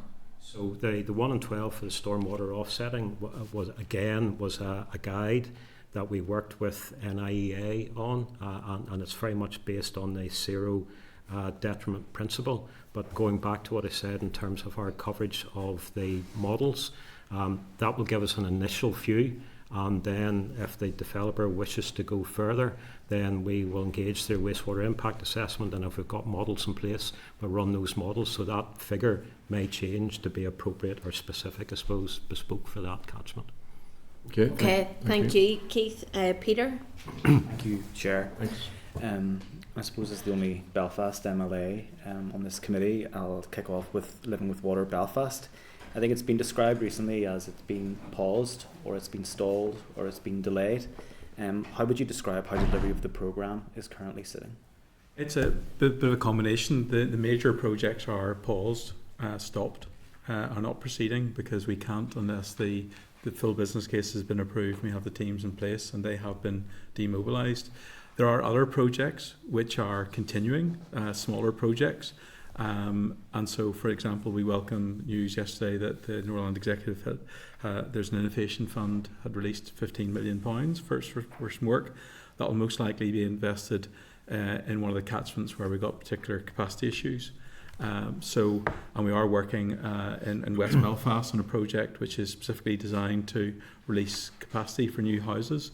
So some of the smaller projects that we can proceed with are proceeding, but the major projects are stopped. In terms of the Sydenham pumping station, I think is there work meant to take place over the summer? Was that work that was initially planned, or is that sort of short-term measures to try to look after that? Sydenham pumping station needs to be replaced. It's the pumping station that serves this building, and it pumps from here to Kinnegher. It's out of capacity. It doesn't have any storm storage. The pumps in it it's a very poor design, and it is very prone to flooding houses. So we operate that pumping station very, very carefully to avoid flooding houses. If you go into it, you will see boxes full of spares ready to connect up, and every time it rains we have a wet weather protocol to attend that site. Now, unfortunately, because of the funding constraints, that project has been stopped. We were to build a complete replacement which would have had storm storage to reduce the overflows. It's Northern Ireland's single largest overflow. Discharges virtually every time it rains, and it discharges the Connswater. Because of its status, the Environment Agency will not allow us to remove 10 overflows that discharge into the Connswater Community Greenway, so they cause pollution when it rains as well. So that project is stopped, but we are going to carry out some essential base maintenance. We're very concerned about how that pumping station is at risk of power outages. We have had, unfortunately, some recent power outages that were very caused us great concern. So with our very precious base maintenance money, we are going to be investing £2 million this year to buy 2 generators, which would have been installed in the permanent facility in the new replacement pumping station. We're going to go ahead and buy those and fit them up beside the existing pumping station, because operating that pumping station in a way that it does not cause flooding of houses is our absolute priority, and that takes precedence over the environment in that location. You mentioned flooding of houses, and every time I hear that, Naomi appears in my head when she was MP, because she called out to the Sydenham area, roughly where she's from as well, and sort of witnessed the impact the flooding had at that time. The power outages that you've mentioned, though, what does that look like? So that looks like issues at a Northern Ireland electricity substation materialising, and then the power goes off. So we had one on I think the most recent one was the 23rd of February, where the power was off to that pumping station for 2 hours. Now, to give you an idea of the scale of that pumping station, if you say bring in an emergency generator, there's only 2 emergency generators that can move, that are not bolted down on this island, that could get there. And if you put it on a lorry, we couldn't get it to that site unless we demolished 5 houses. So that's just an idea of how big a pumping station it is. It serves 5% of the population of Northern Ireland, and there's no generators there at the moment because, we have dual supply coming in. But the pumping station gets things called brownouts, where there's fluctuations in the electricity supply, or one phase drops out. That means the panels go off. That's why whenever there's rain or heavy wind, we send guys there who sit in a terrible hovel of a room, but they've got to sit there overnight and nurse that pumping station through. So that if there's issues or equipment is fried by some of those fluctuations, they open up those boxes with all the spares and they get to work and keep that pumping station alive. But we are very, very concerned about that pumping station. We're very concerned about the risk to flooding. There's been 2 near instances in the last 6 months where we've got within hours of flooding houses, and we are doing everything possible to maintain that pumping station, to look after it, to nurse it through, but we are nursing through an asset that needs to be completely replaced. The pumps in it have a propensity to turn wet wipes into rope, and when they block the pumps, it takes 20 hours to get the pumps out and get them replaced. A modern pumping station take you 20 minutes to lift the pump out. And Keith, you've referenced capacity constraints and issues. If you want to look at that facility and come and see the box spares to see how we nurse that through and operate it, if you want to see big frames the size of this room welded up with temporary pumps welded into place, so that if one of the pumps fails, we can turn on a temporary pump which is 40 years old and start throwing it over the wall rather than flooding houses, you can come there. That pumping station is completely optimised to stop out of sewer flooding, but it needs to be replaced urgently. Thank you, Paddy. And I think it sort of touches upon my next question, which is just the capital resource side of things that we often don't think about. I don't think the public thinks about it, even in terms of water treatment, water management. It's so capital heavy and resource heavy and engineering heavy as well. I mentioned in the last session that I fear there's a bit of a battle beginning to emerge between development, water quality and environmental protection. So what processes does Northern Ireland Water follow to treat water effectively? And what do you make of the idea that Northern Ireland Water can maybe scale back and be more efficient to deliver and manage water? We use a range of processes at each of our wastewater treatment works to treat wastewater. Maybe answering Keith's question, do we rush to build new assets? No, we seek to avoid that. The Living with Water programme, 3 major treatment works, which are Whitehouse, Belfast and Kinnegor, they serve a third of the population of Northern Ireland. They're all out of capacity. The treatment works that serves this building was designed to serve about 100,000 people. Today it is serving 170,000. That's why if you drive in on the road from Bangor, you will often get a whiff of odour. That's the smell of an overloaded wastewater treatment works doing its best. So whenever we've designed these wastewater treatment works, we have gone to the international market to get the best experience we can to say, how can we upgrade these in the most cost-effective way?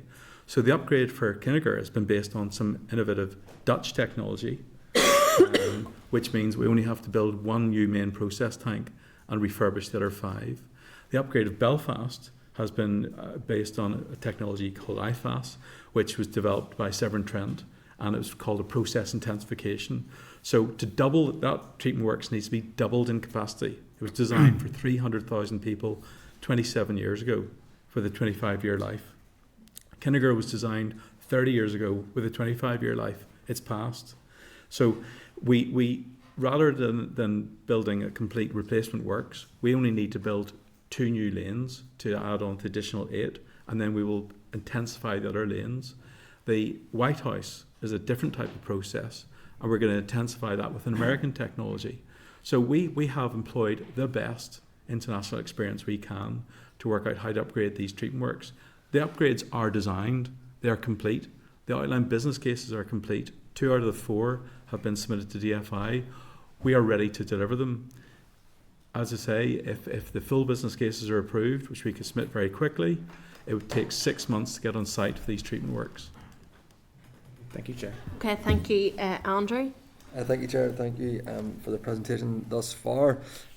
Just going back to sort of revisit some of the things that you've said, really, one of them, as I made a note here, was lack of funding risks wastewater issues becoming permanent. I suppose, and I think we've touched on some of them, but like, where is the tipping point for this permanency, and why do you feel that there is a point of no return in this regard? Just to take that on and relate the compliance and the funding, we're probably at that tipping point now. I mean, we really are at that point where if funding isn't substantially elevated to the levels that we've outlined and have been signed off by the utility regulator, then there's very, very limited opportunity to improve the standards. So, we have indicated something in the order of 600 to 700 million pounds a year capital expenditure is required to ensure compliance, and that needs to be sustained over a number of years and a number of price control periods. It's not a one-off, we need it this year and that will resolve the issue. It needs to be sustained. Thank you.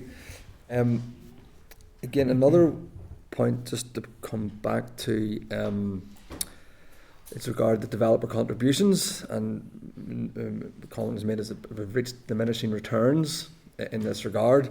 So, and again, also, in my head, there's engineered sort of slow the water into the surface water coming into it. I have these package plants that have been mentioned today, and then the actual wastewater treatment works. I think the last time your colleagues were in, it was 9 of the 13 had been paused as such.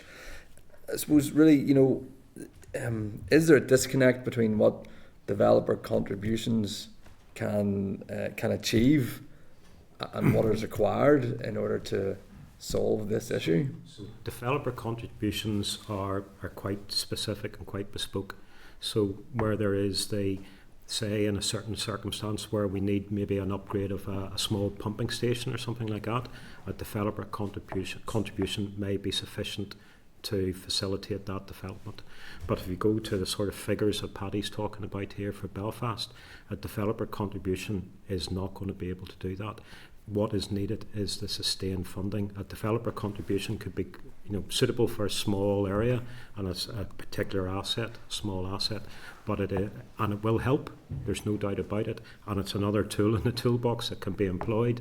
But ultimately, for the likes of Belfast or any of our other major wastewater treatment works, developer contributions isn't going to do it. And indeed, it's the mechanics of, if you're a developer, how much do you actually pay? Do you just pay enough to get the capacity for your site, or but then the next person comes along, we have to start that again? Do you build another pumping station? So it's the management. It's welcome. It will be useful, but it's quite specific. Thank you.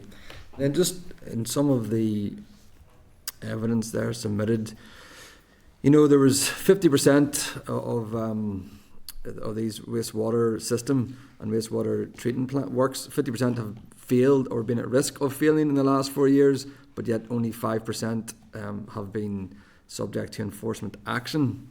And again, 30% overflow is currently not meeting NIEA standards. I suppose, is this, how do you feel that is in reflection to SORPI? You know what I mean? We had the last evidence session there, and SORPI was put in place, but it seems to be it's not working. I mean, how's your opinion of SORPI in this relation? Is it something? I'll maybe take the first bit, and Angela might just go into a bit more on the scientific side of it. SORPI was put in place when Northern Ireland Water was formed, and it was a reflection of the assets status at that time and the need for sustainable long-term funding. So it was a reflection of their failing, and it was a transition to allow us the time and the investment to bring those assets up to a certain period of time. So it was only ever meant to be a time-bound and not a permanent solution. It does facilitate development at this moment in time, and that's something that I believe NIEA are very aware of in their considerations going forward, and the withdrawal of SORPI needs to be considered in the round and taking everything on board. But it was only ever meant to be a time-bound proposal, really a transition to allow us, when that funding came in, to bring our assets up to the required standards at the time. Maybe, Angela, you could add a bit more on that? Or? Yes, so in terms of the 5%, so NIEA would base their enforcement on the announced sampling programme. For the purposes of this, we have considered all evidence that we have available so that we don't sleepwalk into causing a bigger environmental issue. So in preparation for wastewater regulation reform, we have been also undertaking unannounced sampling regimes to understand the difference between the announced sample dates and how the works is performing on that day compared to an unannounced date. So the operational teams within NI Water do not have any visibility of those sample dates. So any of the sample fails or works at risk of failing were included in that assessment. So that's how the 50% number came about. But I mean, it seems that 50% are failed or at risk of failing, yet only 5% subject to enforcement action. Again, that the two things don't really seem to marry up. You know, just how the extent of the problem. Yeah. So the 5% are the works with enforcement notices, which is the highest tier of enforcement. So there's a build up, like the warning letters and so on that I referred to earlier. So there's a number of works will be at that stage, and if they fail for another consecutive year, then they would be into the enforcement notice process. So we're currently dealing with the 2024 compliant regulatory correspondence from NIEA around which works will be likely to reach that enforcement notice stage. Okay. Thank you, Chair, yeah. Thank you, Cahill. Thanks, Chair, and thank you very much for your presentation. I promise, Chair, I'm not getting into the PCs because it's a different issue for another debate and another day, and I don't want to turn this issue into environmental versus building houses and all that, so we'll leave that aside. See, in terms of the social environmental guidance, it's been updated to my knowledge. Are you playing any part in that? So the social environmental guidance, there is a action upon all the parties involved to look at that and update those. We certainly have played our part in terms of drafting what we consider amendments that would need to go into it, and particularly in terms of how could we take on board the climate requirements that probably weren't in place at the time. How could we bring that on? And indeed, one of the key things is getting something into it that would maybe specifically call out development, so the ability to provide the facilities for economic development, either commercial or housing or whatever. That currently is not in the existing social environmental guidance, so there's no directive in terms to point us in a direction of facilitating new connections.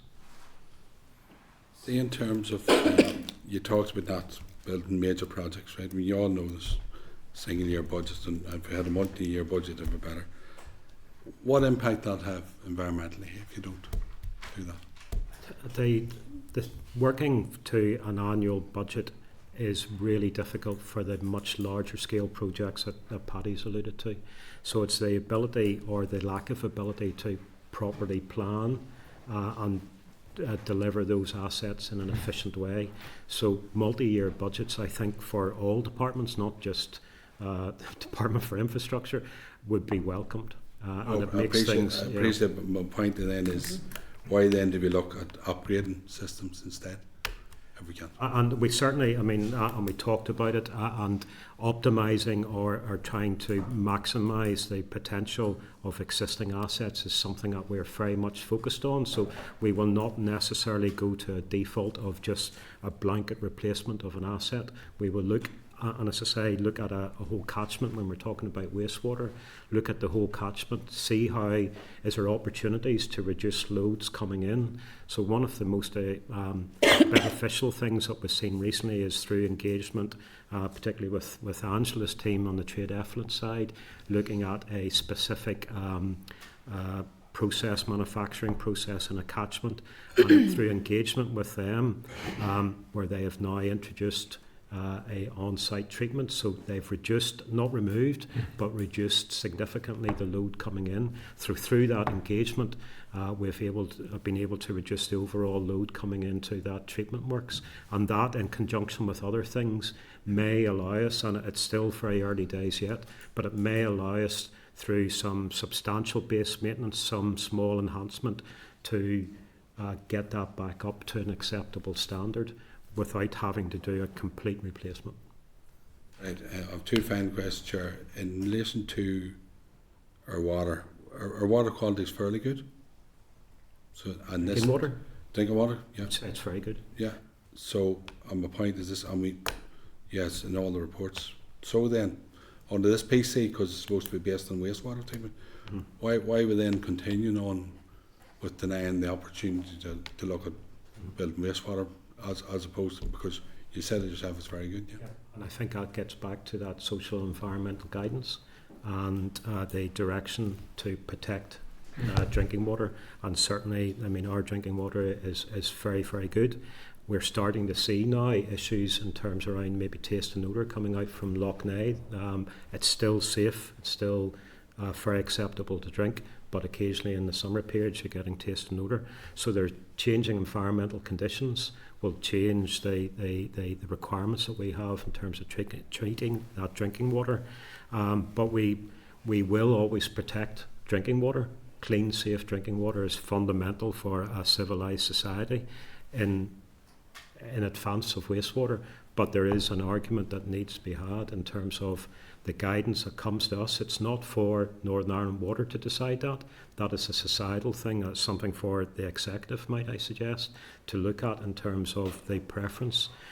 When they restricted the capital expenditure profile that we're working to at the minute will not allow us to do everything we want to do. So we have a proposal put forward with all of the key stakeholders called a reasoned submission as to how we would prioritise that work.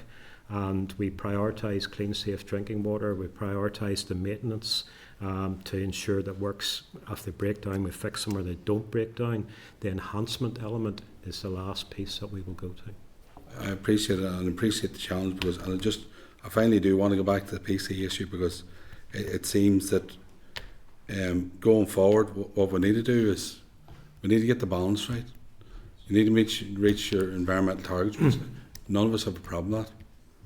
But you also then need to look at the challenge that all the MLAs are facing. And I mean, I would say this guy, and this is why I said NEA, because slightly different operation and their responsibilities, not why I was asked with Sorpy.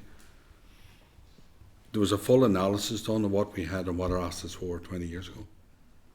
And we've had so many PCs. So going forward, because I could ask you in this PC, the inflationary 30% or 28%, whatever you say over the last, after the 3-year review, it should have been looked at in a PC anyway, potential growth.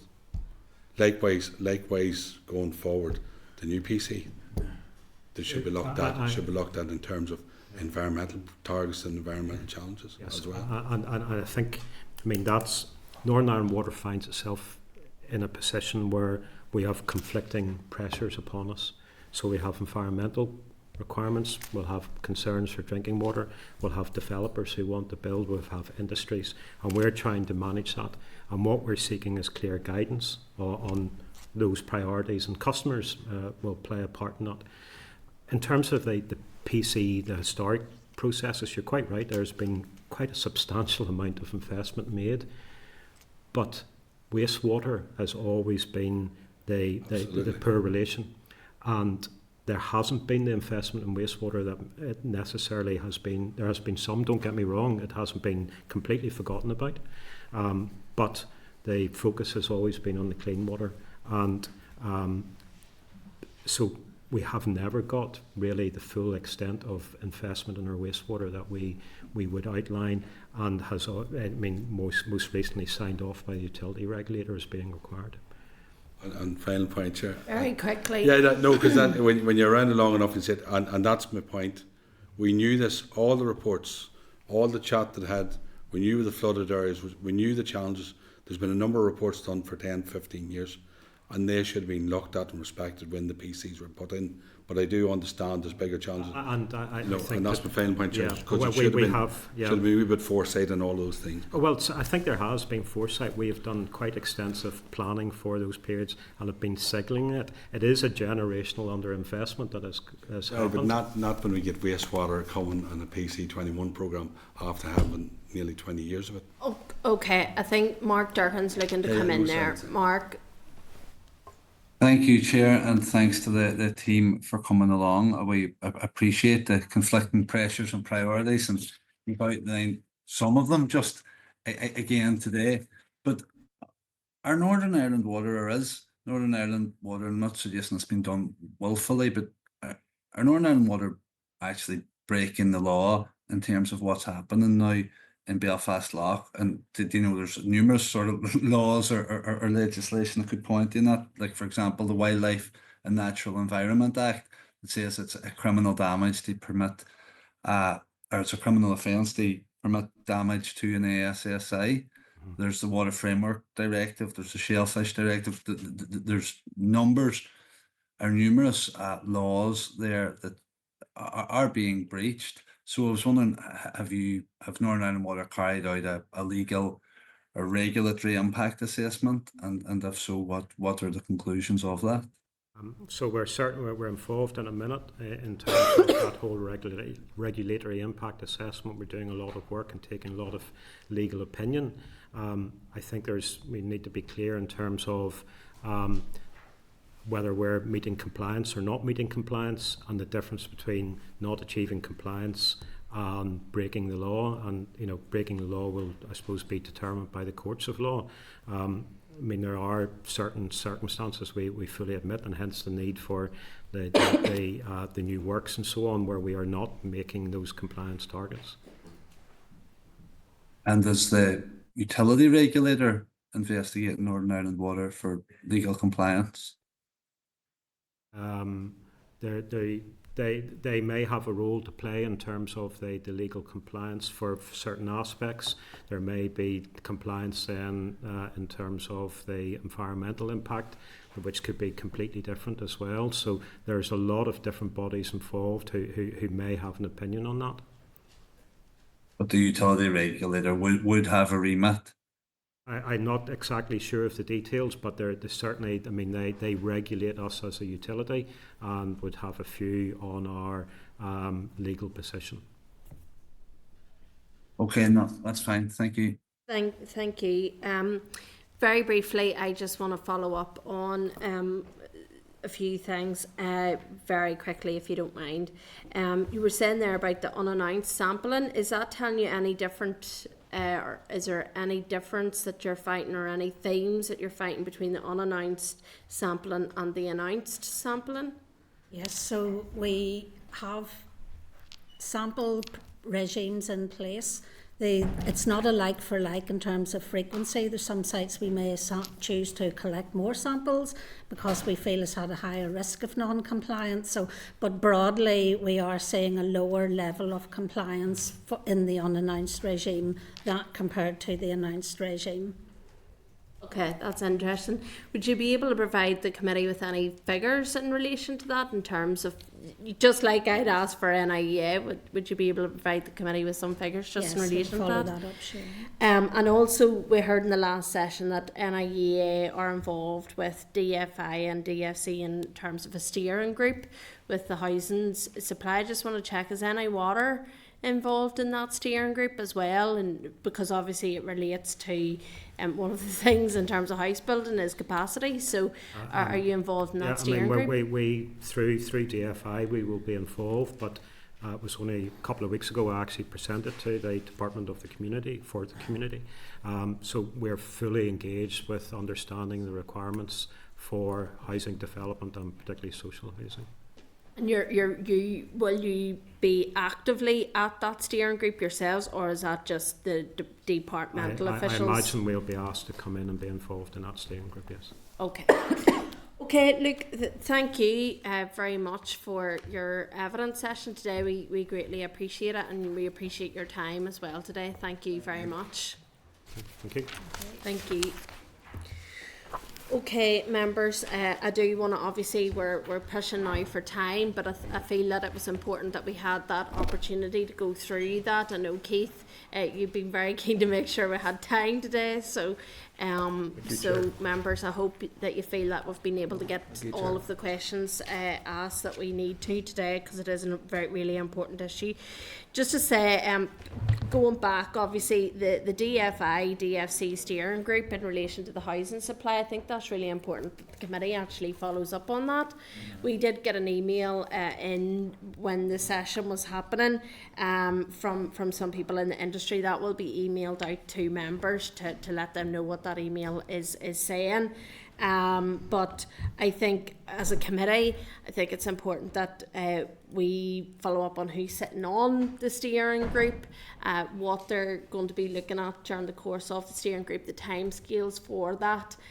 Will NI Water be involved in that as well? Because obviously they're central in terms of some of the capacity issues. So are members content that we follow up on that, just to get an outline of what that steering group is actually going to be doing? Chair, is it the first point in time that, apart from the steering group, that those people have sat down in the same room with all the people and had a conversation about the problem? Well, we can check that out as a whole. We can check that out. The other thing I wanted to check up on too was it might be worthwhile writing to the DERA Minister just to check in terms of where the sorbet arrangements are and the timescale for that consultation, the 8-week consultation, when that is likely to come, because there still needs to be an awful lot of scoping out there in terms of the transition period of time and the detail around that as well. Yeah, Keith? You know the way we done the visit till Markerfelt, and I appreciate there's other constituencies in Northern Ireland not just as important, but they're there. Really? Yeah. I think it'd be good if we went to a wastewater treatment plant to get an understanding. That was water treatment, and you remember the taste of water, the bad odour taste. I think it'd be good explicit invitation to Canada. Yeah. And maybe that's only the pump station is part of it, but to get an understanding what they're dealing with on the ground would be good. Yeah, we could look into that. Are members content with that? Yeah. Yeah. Get a visual understanding of what's going on. Yeah. I'm content with that if you're content, yeah? Yep. Okay. I'm just checking, was there anything else I'd noted? Not at this moment in time. Does anybody else have anything they want to raise coming out of that? Yeah, another point. Yeah. I get information way back in July, and I didn't want to get into it because it gets very detailed about results from different treatment plants this past 5 years. Okay, so I didn't want to drill into it, but it'd be good to understand whenever they test the quality of their discharge, how often does that happen in a day? Okay, and at what point do they say there's a failure? Is it one? Is it, let's say they do 10 tests in a day. Well, are you looking for us to follow up with Yes. NI Water on that? Yes. So in other words, so what defines a failure? Is it one sample in the day? Is it 2 to the 10? And how many times are they sampling in the day? So take an average wastewater treatment plant, because it's different, and then they give you percentages. So the figure's 5, but they could have turned it by 1,000% higher in some instances. Mm-hmm. But what defines how many times they're sampling, and when do they report it as a failure? If one's a blip, but then two is a reporting incident, there has to be a procedure for that. You got that, yeah. And If that makes sense. I can give you one of these sheets, Phil, or if you want, just to get an understanding of it. I thought it was interesting in terms of there is obviously a difference between the unannounced and the announced sampling, which I thought was interesting. So it'd be good once NI Water come back with some figures in relation to that.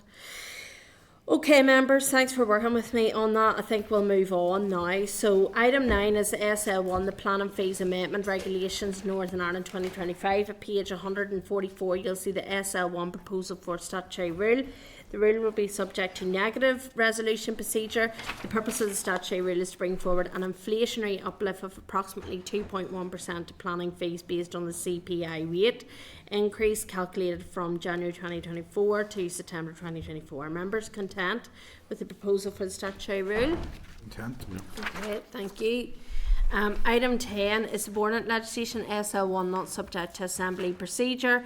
Advise members that there are 2 proposals, SL1 for statutory rules, that are not subject to assembly proceedings and are not required to be laid. These can be found at pages 147 to 153 and are the SL1, the Loading Bays on Roads Amendment Order Northern Ireland 2025, and the SL1, the Traffic Weight Restriction Amendment Order Northern Ireland 2025. Have any members any issues that they want to raise on the proposals? No? Okay, thank you. So, I apologise. I sorry. do. Yeah. Yes. I thought you might, Keith. No, funny no. enough. I was looking at this. See this weight one. Yeah. I have no issue with the location of that there, but that 7.5 weight restriction will go on there and go on for years and years and years and years. So what's the time frame to remove that? Because I'm not sure that Grange Hill, Range Road, that's outside Ballymena, I presume, isn't it? Parkgate. So there's agricultural activities there. That just completely kills them on that road. You want us to get that checked So out I for want to you? know The timescale? Yes, and let's say it's only a budgetary thing, and it says a structure. I'm not sure if that means a river or a road. I didn't underline it, but just define what it is and what's the time frame for that. Okay. Because that creates a massive impact on dwellers there, Yeah. especially agricultural sector or lorries or anything like that. Yeah. Plus, it puts pressure on other roads because then there's a diversion issue going on. Yeah.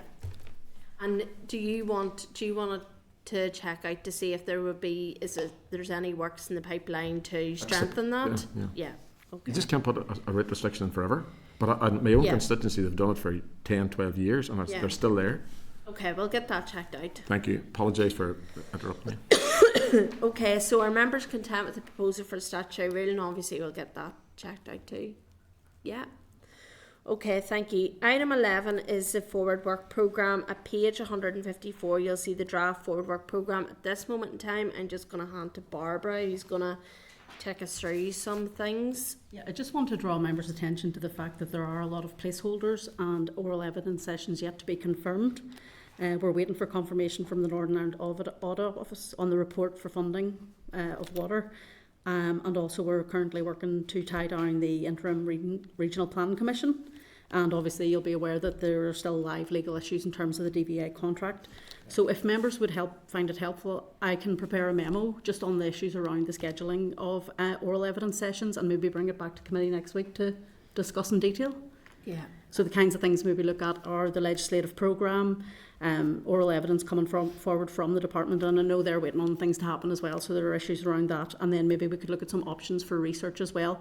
If we are not getting detail from the department on various pieces of work, it might be good then to proactively commission some research to look at some of those issues. But like I say, I can prepare a paper on it and we can look at it in detail next week if members are content with that. Yeah, I would be content with that. I mean, for weeks now, members, I have been, as you know, quite cross in this committee about the lack of detail that has been coming to us from officials, the lack of drive that there seems to be in terms of papers and legislation coming from this department.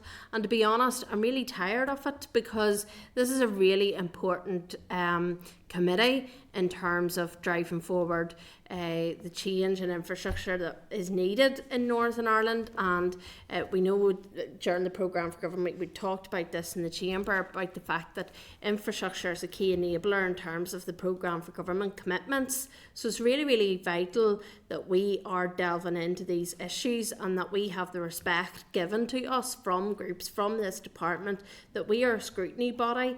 It's our role to look at these issues, to look at them with the appropriate time frame. This committee will not be bounced in to making decisions on the hoof. We are going to take time to look at legislation, but we need to get that in an appropriate time frame from the department, and we have a very tight time scale as we hurtle towards the end of this mandate. So I just want to put it on record yet again in this committee that it's really, really important that we are seeing the department working with us to make sure that we are playing our role as a committee in terms of our scrutiny work, and I hope that officials in the department do pick up on that. And outside bodies as well, that, you know, we want to play our part. We want to ensure that we're driving forward what needs to be done in this department. So members, are you content that we take an in-depth look at it next week? Yeah. Okay, thank you. So just obviously for clarity in the context of the minutes, just we're all agreed then to proceed with the evidence sessions as set out in the draft forward work programme and obviously reflect any decisions taken today. Yeah. Okay. Item 12 is any other business. So does any members have any other items of business that they want to raise at this moment in time? No? Okay, thank you everybody. Look, I thought that was a really good session today, really informative, and lots of food for thought there. So date, time and location of the next meeting is 10 a.m. Wednesday the 12th of March in obviously room 29 Parliament Buildings. I now adjourn the meeting. Thank you members. Committee Room 29. Sound.